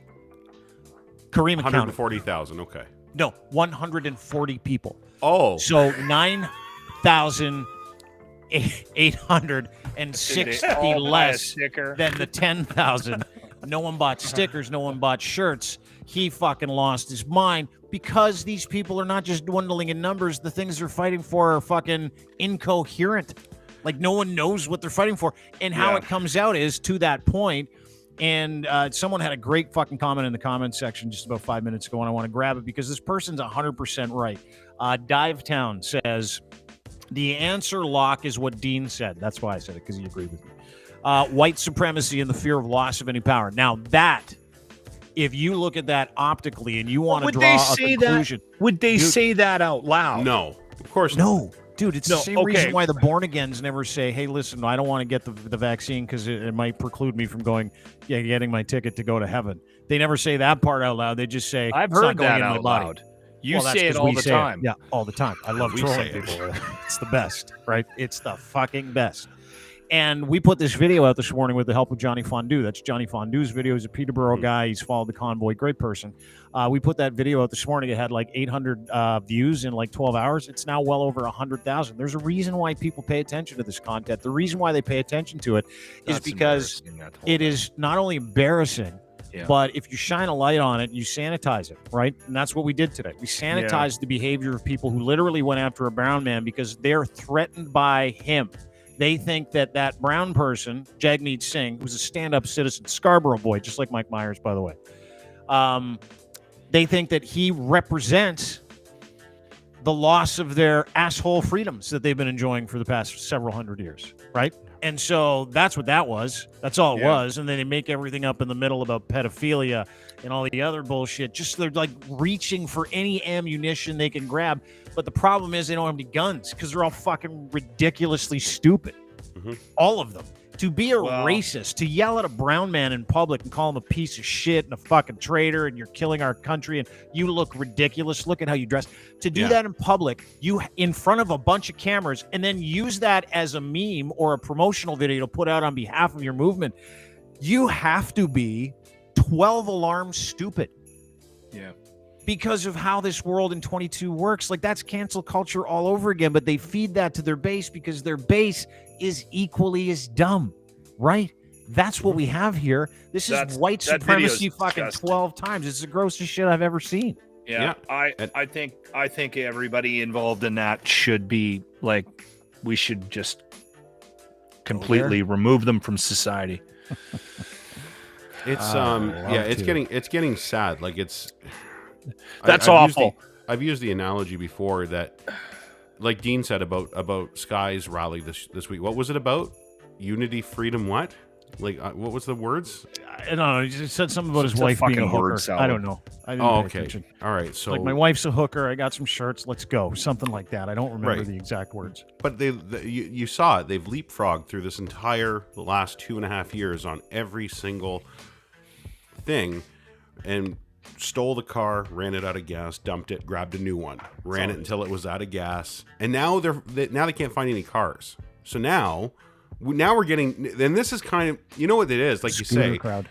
This is where you get to really see what these people are built about, like what they're about, because they're running out of cloaks to put over their racism and their fucking white supremacy. They're running out of things to shield them with, because those are all just going away. City of Hamilton just announced today that May 25th, state of emergency in the city is done. Everything is done. Masking requirements for the city employees is done. They're still keeping the mandates for the vaccines, but that's just going to be a permanent thing from now on. But the actual state of emergency is done. Everything's falling away on these people. Yeah. But they still want to hang out. Yeah. They still want to hang out, and when nobody's looking, they still want to use the N-word and call Jagmeet other words, and like that's what they want to do. It's a traveling community of idiot gypsies, dude. Like, do you remember Bonzi? We had him on the show, and he was down in the States, and he found this group of like-minded people that loved ATVs and guns and stuff like that. And every weekend, they would get together and they would drive into the desert in Arizona, set up this camp of basically moonshine, meth, guns, and ATVs, and there'd be like hundreds of them. And Bonzi was barbecue too. Yeah, a lot of barbecue. And fuck you, Brandon, or whatever the whole deal. Who cares? That's what this is. That's all this is now. This is literally, these people have been together, united under the banner of legitimate idiocy for a very long time. And under that banner of legitimate idiocy, they've managed to convince each other that they're onto something. And to a man, when you do that, you give someone purpose. And these people have had some fucked up bukkake purpose, or sorry, fugazi. Bukkake's a style of pornography where there's a lot of jizz. I shouldn't have said bukkake. I meant fugazi. Anyway, long story short, got a little bit of an insight into your weekend activities and his porn search. I didn't know what that was. What's bukkake? Bukkake? Bukkake is porn where there's just how do you spell that? A ton a lot of jizz. Just a ton. B-O-O? A lot of jizz. B-U-K-A-K-E. Bukkake. Slow down. B-U-K? A-K-E. Yeah, that's fun how we can go from social responsibility into bukkake literally in the same. I've never heard of this. So it's just guys like. Google it from your wife's cell phone. Yeah. Grab Deb's phone. Say, hey, Dean wants phone. me to Google something for you, and he says he's going to send you an email, and just Google bukkake, and then. I think I've used the odd thing about this is that I think I've used bukkake accidentally instead of fugazi. Yeah, I just did. And I think I've used it on the air too. I hope so. I hope, yeah. And I actually did not. Let Dean finish his point. Can you Google it right now, Lochlin, so you can see what it is, so we can get your reaction to it? My point is this: is that my point is really Ryan's point. If I was a politician, it'd be a terrible job. I'm agreeing with everything Ryan just said. They have run out of ideas. They've run out of mandates. They've run out of restrictions. They've run out of emergency measures. And so now it's just good old-fashioned racism that runs the day, or good old-fashioned theocracy, or good old-fashioned let's tell everybody how we feel because we're fucking victims and we are the victim class and we are here and we are proud and we're going to make people feel sorry for us because we're fucking losers. Let me put you through a test. And I asked people this when I played that video this morning. You guys weren't kidding. Guys this. Oh, yeah. No, it's a lot of jizz, dude. Bukkake videos are unbelievably gross. I don't watch them. Why would you want to watch that? Like, do you realize what I just did? I just figured out a way to get crying there. I figured out a way for us to finish our points without him interrupting. Let's give him weird porn search terms right before we make a point. I swear to God, I'm 52. I didn't know what bukkake was. Well, now you do. You're welcome. And you're welcome, everyone else. What was the test, Dean? Here's the test. It's called the Babysitter Test. Get rid of that search. Babysitter Test. And I want to, again, bring it right down into a language, in the words of Malcolm X, that everybody here can easily understand. I'm going to play this video for you. Same video. And I'm going to ask you a question before I play you the video. And I want you to think about it. Like, legitimately, this is not a fun test. This is a real test. Would you trust any of these people to babysit your children? Watch the video, and then we'll come up with an answer after. Okay,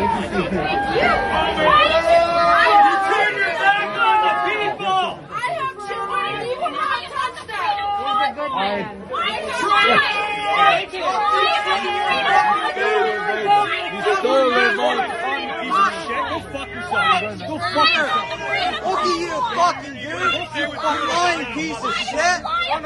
You're a piece of shit. Talk shit about us freedom-loving Canadians. You fucking traitor. You're a fucking traitor.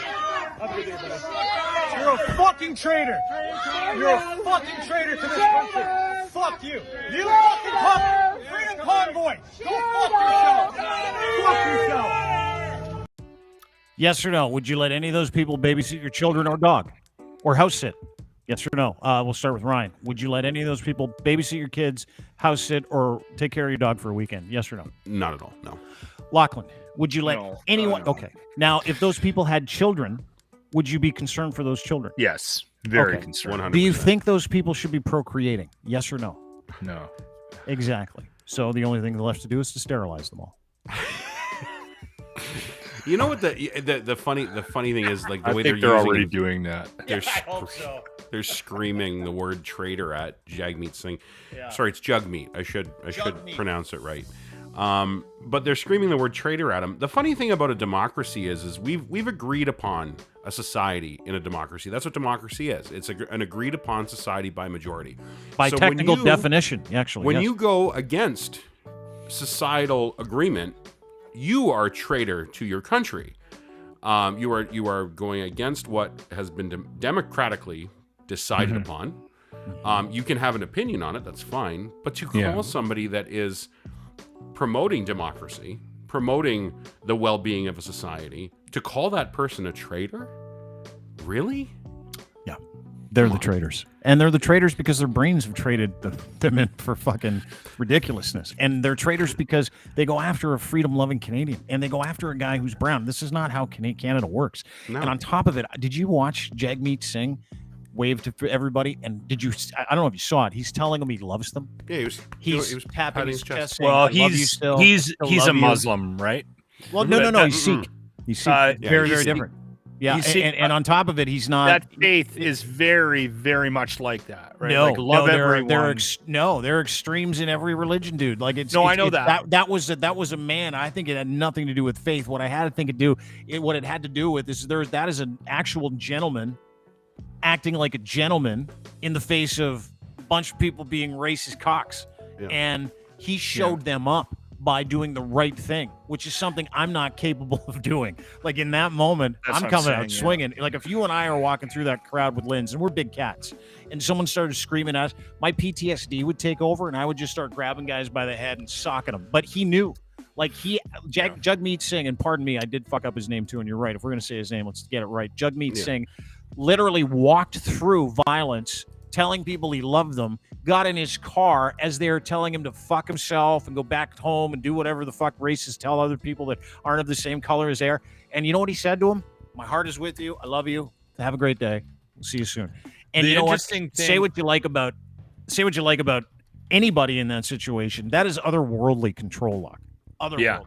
Yeah. The thing about Jagmeet, and I will say this, and I think I've even said this on this podcast before, I decided years ago, because I disagreed with my stepfather so vehemently when I was a kid, and he was a big NDPer. I was like, I'll never vote NDP in my entire life, and I've stuck to those guns. But he had me thinking about voting NDP because I like him. I do. I'm a fan of Jagmeet Singh. Mm-hmm. I am. And I think he would make a really good leader. And I was almost thinking about seeing past because I'm in a real sort of crossroads politically right now. I don't know what to do because, I'm not represented based on how I view the world and the way we should be going. And I don't agree with the liberals, and I disagree with where the conservative parties are all going. They're all shooting far right. Mm-hmm. But and again, I don't think I can do it. I still don't know if I can bring myself to vote NDP, but I really like the guy when he speaks. And he's very well spoken. I don't think he's prepared, but here's the thing: is like, I hear you talk about real person though. Yeah, he is.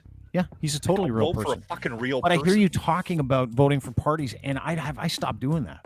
I don't vote for parties. I go look for the person that's got some values, some character, some courage, displays wisdom and justice and temperance, all those things you want in a leader.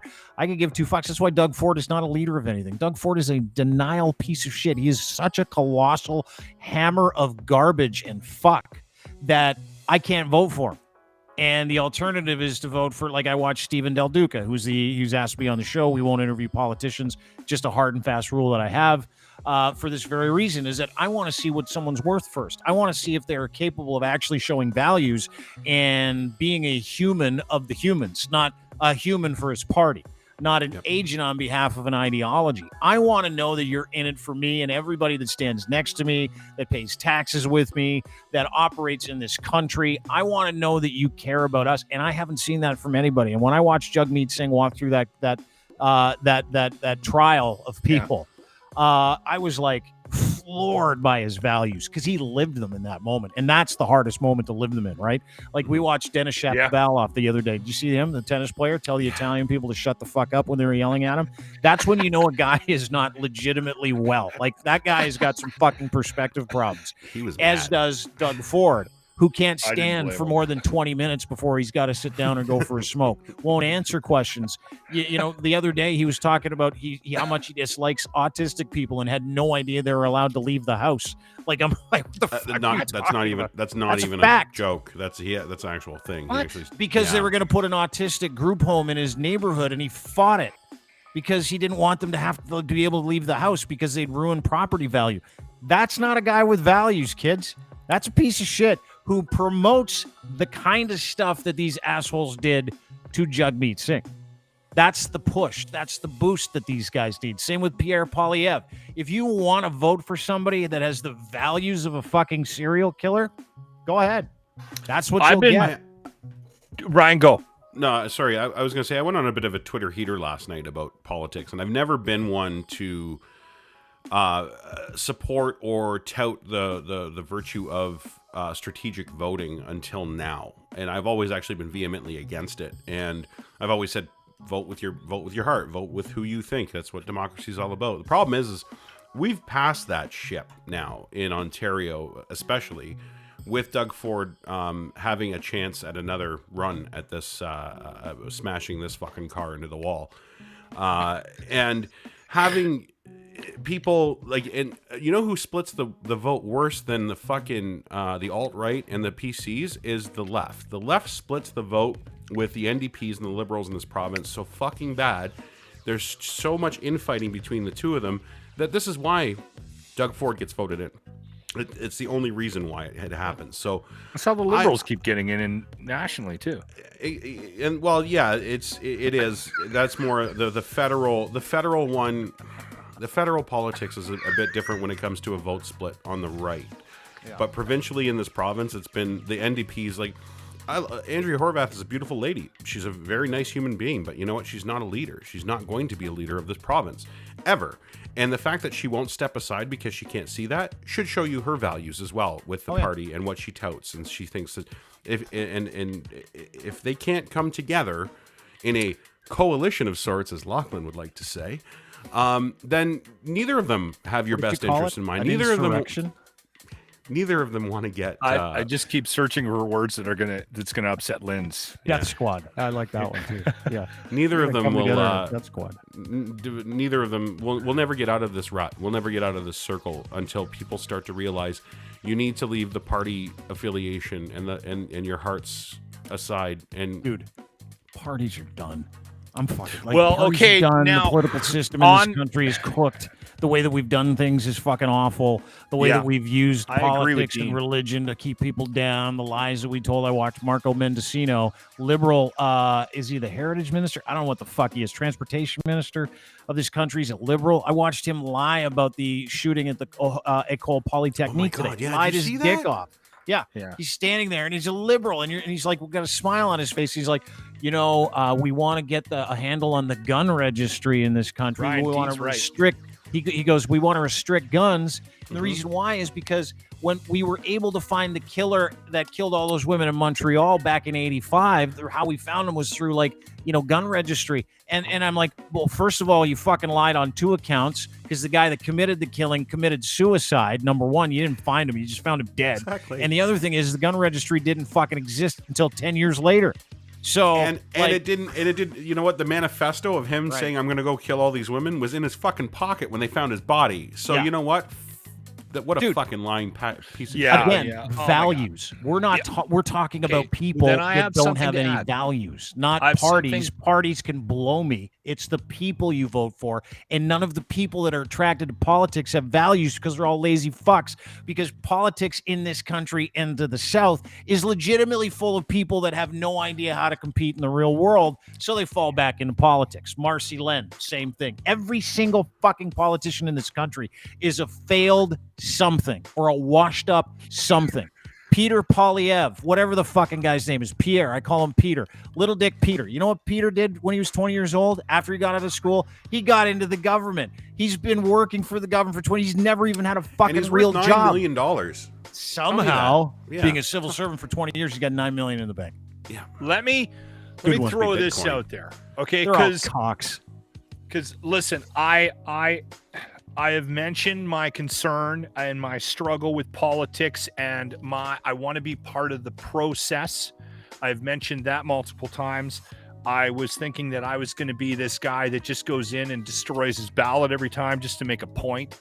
I don't want to be that guy. And this is money. This is something that I think you need to take away. And listen, it might not impact your decision one way or the other here, Dean, but this is for you. I think you have a really good point about I'm going to look to vote for people. Going to try to see past the party. And I think if we all started to do that, we might actually get some people that jump into politics that represent values, that actually that we can be proud of, that we could feel good about putting in a position of power and a position of making decisions for us. We are caught in partisan politics right now.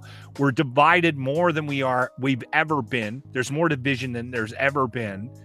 Your decision to not interview politicians, I think, goes directly against my commitment to myself to learn more about the people that are running and try to figure out who to vote for. You're not going to learn that here, though. You won't learn that in an interview. Not in an interview, because they're going to bring their best and their brightest fucking points on and their this talking panel. Points. Yeah, but here's the thing: is that I see what Ryan's saying, but I got to side with Locke, and I've had a lot of time to think about it, and I still don't want to have politicians on, but if we do, and because we might have, I've been Jean Charest, we might have him and a couple of them.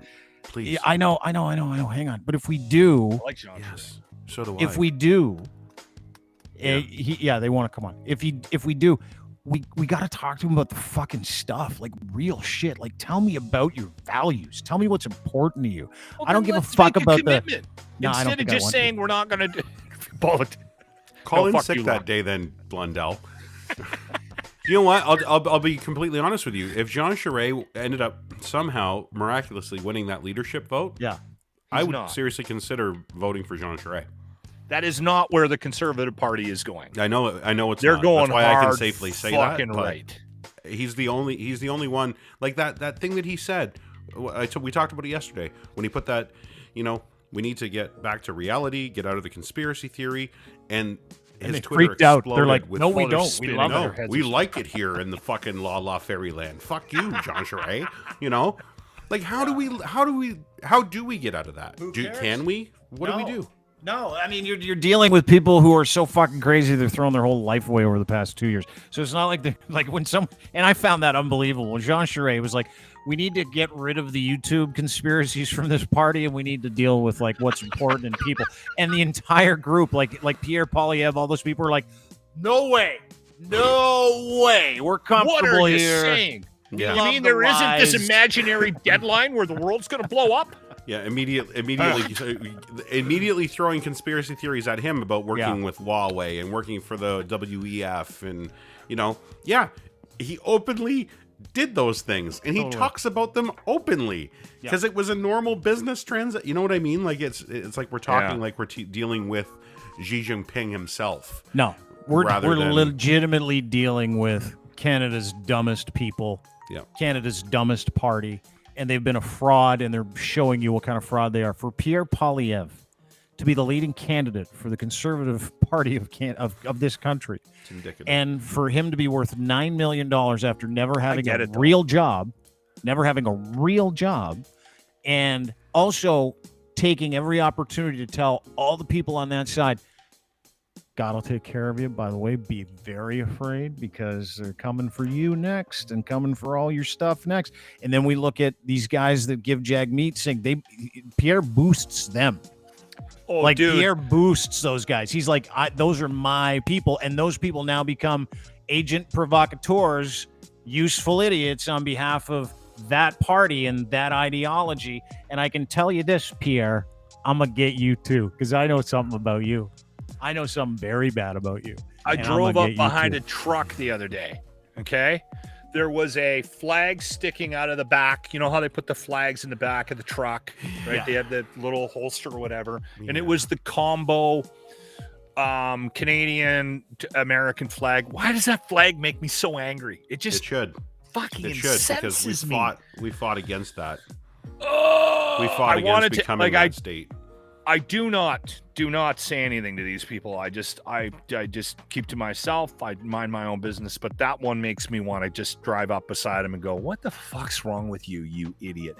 And then he had the "fuck Trudeau" sticker behind him on the driver's side, and he had the Peter Poutine for Prime Minister sticker beside it. I'm like, holy shit, the guy hasn't even won yet. And you've already got him being PM? Like, holy man. Like, that's his crowd. That's it. It's exactly. the combo Canadian. There was also a Trump on there.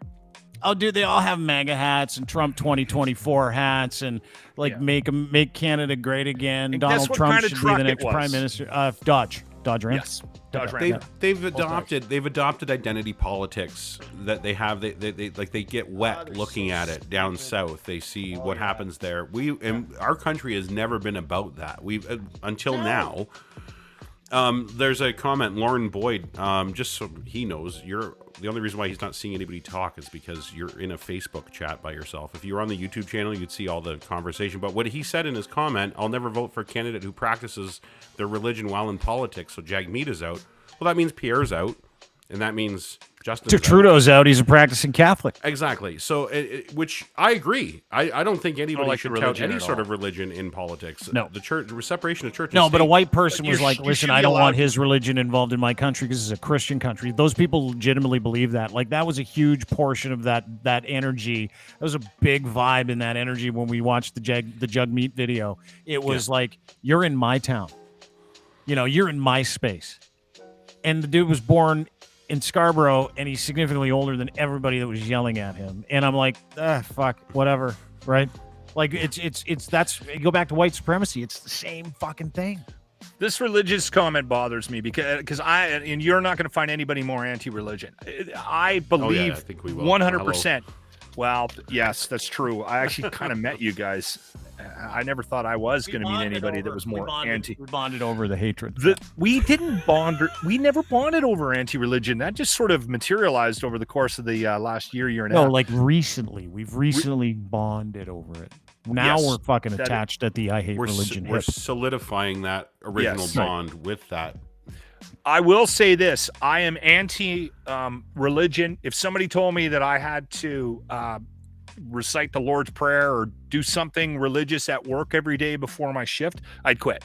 Yeah. I got my kids into a school, and the only demand I had was there was no religion attached to it. I told my kids, if you want religion, you're going to do it when you're out of my home. That period. It is not going to be introduced into my home. And if you want to do it, it's outside of my home.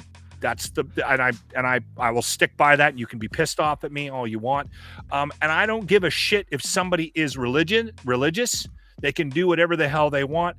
And if they want to run for politics and they want to be religious, I don't care what religion they want. And they should be allowed to practice any religion they want and still run for politics. Sure. As long as they don't involve the religion in the decisions that they make, or that the religious decision becomes a priority over a political decision. That's my opinion on it. But you should be allowed to be religious, and you should be allowed to show that you are religious. That's part of freedom. That's part of the freedom that is our country. You're absolutely right. If you're Christian, you're allowed to wear a fucking cross, right? Disagree. Disagree on that? Disagree. You should not listen. If you serve a higher power, and that's the most important thing in your life, you can't take an oth to the Canadian citizens and tell them you're going to do everything you can to stick up for them, because you never will. You're right. Like, that's what we're seeing, dude. It's you're theocracy at play, right? Like, you cannot, if your religion or your ticket to the afterlife is the driving force in your life and your family's life, the people of this country are not your driving force. The people of this country are not your goal. They're not your destination. And we see it, dude. We're seeing everybody try and pull apart from the evolution of kindness and correctness and the ability to be kind to others. Like, when you see someone hurt somebody in the name of their religion, which is all those people, you can't serve two masters. You're right. With your whole heart. You can't. It's impossible. That's so actually fuck a great them. point. I got to think on that. That's actually a really great point. I don't care what your religion is. If you hold that to be the most important thing in your life and you're willing to die for it, shouldn't be in politics. Shouldn't be in politics. No, we should have a right. fucking rule. Really? Yes. You really believe that? Yes, I really fucking believe it. I never thought of that angle. What's pulling us right. apart right now? What's pulling us apart? Theocracy. religion, belief structures, ancient belief structures that have no place in a democratic society in 2022. That's from thousands of years ago. Yeah. Abortion, it's a sin against God. Fucking, what's happening in the States? Like the fucking they're governing people's wombs on behalf of the Lord. Okay. That's what I'm talking about. That's what I'm saying. I don't think that should be allowed. That shouldn't be part of the. But personally, it's impossible. You should be allowed to have a belief structure and still be in politics, as long as it doesn't influence the decisions that you're making for the people. Now, see, I am a what someone call a practicing Stoic, right? So I follow a philosophy, a life philosophy. Here's the most important That could be considered a religion, Dean. No, it's not. Not only is it not a religion, it's literally a philosophy that helps you respond to everybody out there. No belief in God. It's a belief no structure. Belief in anything. No, hold it. The most important part of my belief structure is you and Ryan and the greater good. People. That's it. So if someone came to me and they said, Dean, what are we doing wrong in politics? I would tell you what you're doing wrong in politics. You're allowing people's legitimate personal convictions to override the job that they were hired to do. Correct. And they do it on purpose. But one of your personal convictions is to believe in this stoicism. No, and it's not that a personal guides conviction. you. No. The values and the character involved and the guiding principles behind philosophy, not religion, philosophy of how to live a better life, because the only thing that matters, and I truly believe this, and God, fuck, you guys gotta get this. The only thing that matters is the greater good. It's making the world around you a bit of a better place. And that is the most important part of my life, is how do I make everybody's life around me a little bit better? And that starts with me being a good human being and knowing that what's bad for the hive is bad for the bee. That's right. What I do to everybody else is super bad for this guy. And so if I want to be able to respond to a world I can't control in an unmanageable world, I have to manage my response to that world. That's why I have philosophy in my life, because I say, well, what is courage in this moment? Is it fighting back or is it walking away? Traditionally, it's probably walking away. If I treat someone like shit, what does that do to them? Terrible things. What does it do to me? Way worse things, right? Way worse. Makes me such a fucking piece of shit. And I can't even sleep at night knowing that I've screwed someone over anymore, because they're my goal. The society that lives around me and this world, I'm going to die like you are, like all of those people are. They're not going to heaven. I shouldn't say that. They might. I don't care. I don't know. But we're all going to die the same physical death, maybe at different times, maybe in different ways. But I want to leave behind a world that's just a little bit happier and a little bit better, right? That's it. And to do that, you have to do it for other people. Now, that is should the you only be allowed to fruit of run this life. for politics based on what you just said? You know what they should do is they should find everyone that believes what I believe and force them into politics. Seriously. Wow. See, I don't know. I think there's a little bit of hypocrisy there, because to me that sounds like it could be close to a religion. It's a belief structure. No, and you just said that anybody. I don't know. I don't mind the teachings of Buddhism. I don't mind the teachings of Epictetus, Seneca. I love the teachings of Viktor Frankl, who is a Jewish philosopher and psychologist who managed to get through the Holocaust and write a book about why it's important to treat people with love and kindness and dignity and respect. I follow that guy's teachings. I look for people that have happiness in their life, and I go, what did you do? How did you get happy? Did you see those people follow Jagmeet Singh? How many of those people looked super stoked to be alive? None of them. None of them. They were super religious, though. Yes, they were. All of them. Born-again Christians or Catholics or people that believe in QAnon, because they serve a different master. They should be embarrassed. We should be embarrassed that those people exist in our country, is I think the bottom line. We don't need to keep going on this. I will disagree with you. I think people should be allowed to practice any belief structure that they see fit, that makes them feel good about the world that they live in. Totally and they should be allowed to That's be in the freedom paradox. Totally You're right. disagree. That is the freedom paradox that we talk about here. But what Dean's right when it comes to the difference between Stoicism and religion. It's not a belief. It's not a faith. Stoicism isn't faith in a deity. It's a faith in humankind, which is a real tangible thing. It's a real, you can touch other humans. You can, these are things that what your actions that you put out are actually reverberating off of something else. Yeah. And you can see it, and it's not on the hopes of a better tomorrow when I die. It's happening right now. I'm trying to make it better today. That's fair. Here. Yeah, yeah. So now, what if I shit in a glass? Is the glass half full of shit? Well, how much did you shit though? How big is the glass? Yeah, how big is the shit? Is it a pint glass? Is it a, I would need a is it bowl. a rocks glass? I would need a big Cleveland bowl, like a salad steamer? bowl for most of mine. Especially today after all of McDonald's. Oh my God, she's going to be stops. Oh yeah, and it's Ronald McDonald Day, isn't it, or something? Yeah, Ronald yeah. No, McHappy Day. Yeah, Ronald McDonald Day. Yeah, Ronald McDonald Day. Yeah, that's a good one. That's right. Whatever the fuck. Christmas. I don't know. It's like Christmas for fat people. Sounds Ronald good. McDonald Day. My like company bought us McDonald's today to help promote McHappy Day. So Jimmy and I went and spent about $40 at McDonald's. Karima was at a Steve Del Duca event at a McDonald's today, actually. She was. She actually got a press credential. Did you see that? She did. Yeah. The Liberals gave her, after Doug Ford's government told her to fuck off. That's a nice Steve Del Duca's team gave Karima a lanyard that says media.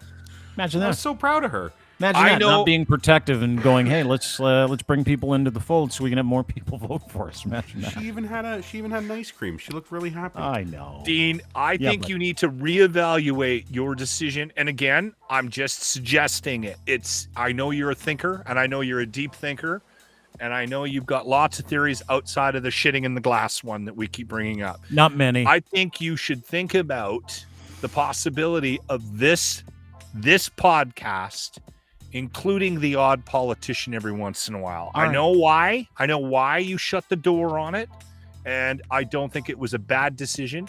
But based on the things that you've said about let's stop talking about parties, let's start looking at human beings, I think we could expose a lot of flaws in individuals. Or what'll happen is we'll put that we'll put that offer out there, and you know what'll happen is that the bad actors will go, not interested anymore, because we can't talk about our party, and we can't lie our dicks off for like 20 minutes on a podcast with you.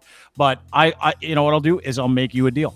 I will interview politicians, provided those politicians are interested in talking about the values that they hold to be important to them, about people. And then I want to talk about what religion that they follow. And I want to know how fucking deep that goes. And then I want to find out about what their convictions are when it comes to several different things. But they got to be willing to sit there and answer those questions instead of just repeating fucking talking points that some asshat gave them and said, hey, get these into the conversation. I know how this works. Been doing this for fucking 25 years. I'm not an idiot. But that's why you cut it. That's why you said no more. Yeah, because you don't want to be a pawn in the cog, or like a spoke in the cog, right? No, I'm not here to help. Anyway, I'm here for this. I'm making here up for the expressions people. now. And the bukkake. And the bukkake. By the way, don't Google that. It's awful. It made me sad. Don't Google it from the family computer, especially. That one girl looked really upset.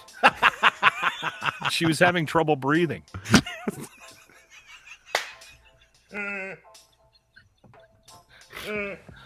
And I don't know why. Like, how did she get so much honor? Well, was there like a whole how many people were there? Whole football team. Yeah. I've never fired that much in one sitting. That's. If you do, see a doctor. Yeah. There's something going on. It's a lot of celery. Yeah. Anyway, a lot of thanks, pineapple. guys. Appreciate you. I'm learning today. I feel like a bigger person. I'm not going to say that accidentally on the air anymore. Do it. Coalition and bukkake should be taken out of Lochlin's vocabulary immediately. Yeah, no kidding. Fugazi bukkake. I now know that was a huge mistake. Yeah, now you can't accidentally do it because you've just shown on this podcast that you know the difference between the two. So you fucked yourself a little bit. That's a bunch of bukkake. A lot of bukkake. Well, this is like the jizz story with the golf with Dean's dad. It's the same thing. You just thought bukkake meant something else. I swear to God, I've been saying bukkake for a lot of years without really knowing what it meant. It's amazing. I love it. That's the fucking best. So many reasons why I love you. That's just another one. You are the blue waffle of my life. Yeah, you are. Now don't Google Don't that. Google that. Or two girls, one cup. I Stay wasn't away. able to Yeah. beat off for like And a whatever week you after do, I Googled blue waffle. Don't Google meat spin either. That's a terrible one. Oh, I don't know what meat spin is. Don't Oh, Google shit, it. now Isn't I'm that like- fucking we should do- curious. isn't You that know like what a we got to euro? do is a whole feature of It's a things you euro. can't Google and punchlines to jokes you can't tell anymore. That'd be great, wouldn't it? A meat spin is the on the gyro when they shave it, right? It only smells like No. that when I rub it. That's right. So put that Is in that your a- is that stoicism the- pipe and smoke it. Yeah, that's right. Is that a punchline, Ryan? It's really not. It was just literally, I was having a conversation, possibly while high, and somebody said, "What's the worst, grossest thing you've ever heard in your life?" And I said, I couldn't come up. Like, I'm thinking weird words, like shitty, horrible things, and I went, "It only smells that way when I rub it." And everybody in the room's like, "That's fucking brilliantly gross. Like, that's the most disgusting thing I've ever I done." told Grant- Being disgusting. I told Grant about that this morning, that you say that all the time on the podcast, and he just Yeah. about died laughing. We almost couldn't recover. Because you can't, like, you haven't said anything bad. Oh, we don't know I'm what putting we're rubbing. it all in your head. Yeah. It's all on you to think of what that means. Yeah. Yeah. So Yeah, What yeah. are we rubbing? I think I know what I'm rubbing. Bukkake. You don't know? I think You're I know rubbing why. bukkake. No, you're not. No? Okay. No. All right. could be. No, you You can't definitely rub don't. bukkake. No, I think you that's can. But one of the teachings Dean has taught us. You know, could be good, could be bad, could be. who knows? Yeah. Who knows? Anyway, thanks, guys. Have a great day. That is Lochlin Cross, 95.7 Cruise FM at Edmonton, at Lochlin Cross on Twitter is where you can find him. That is Ryan Lindley from the Sheeple Shepherd podcast. Always great to have you guys on. Really appreciate it. show, We'll boys. talk to you tomorrow. Great show. Thank you, It was guys. a lot of fun. Good fun. Good fun, good times, and a little social responsibility. Never killed anybody. Right? Reaching in the old fun bag today, having some fun, educating ourselves, making shitty anecdotes about shitty people. I love it. Have a great day. Thanks so much. Appreciate you being here. Don't forget to sign up for a newsletter at deanblundell.com. We'll send you everything that you need. And no, we do not spam or sell your information. Only assholes do that, like Facebook. We don't. Anyway, sign up for a newsletter. It'd be great. We'd really appreciate that. Also, don't forget, thanks to our sponsors at Easy Auto Financial for making this possible. EasyAutoFinancial.ca. Go there today. No credit, bad credit, good credit. These guys are aces when it comes to finding you financing and not making you pay for it. They don't like doing that. What they like to do is get you the financing, set you up with a car, make everything turnkey so you can take all the guesswork out. EasyAutoFinancial.ca. Also, thanks to Domination for making this easier for us, too, to produce content and promos and stuff that you do when you're a gamer, streamer, podcaster, and more. You need some help. You can't do it on your own, or unless you got a massive staff of people that do it. We don't. You probably don't either. This is where these guys come in handy. DMNTN.com. Again, DMNTN.com.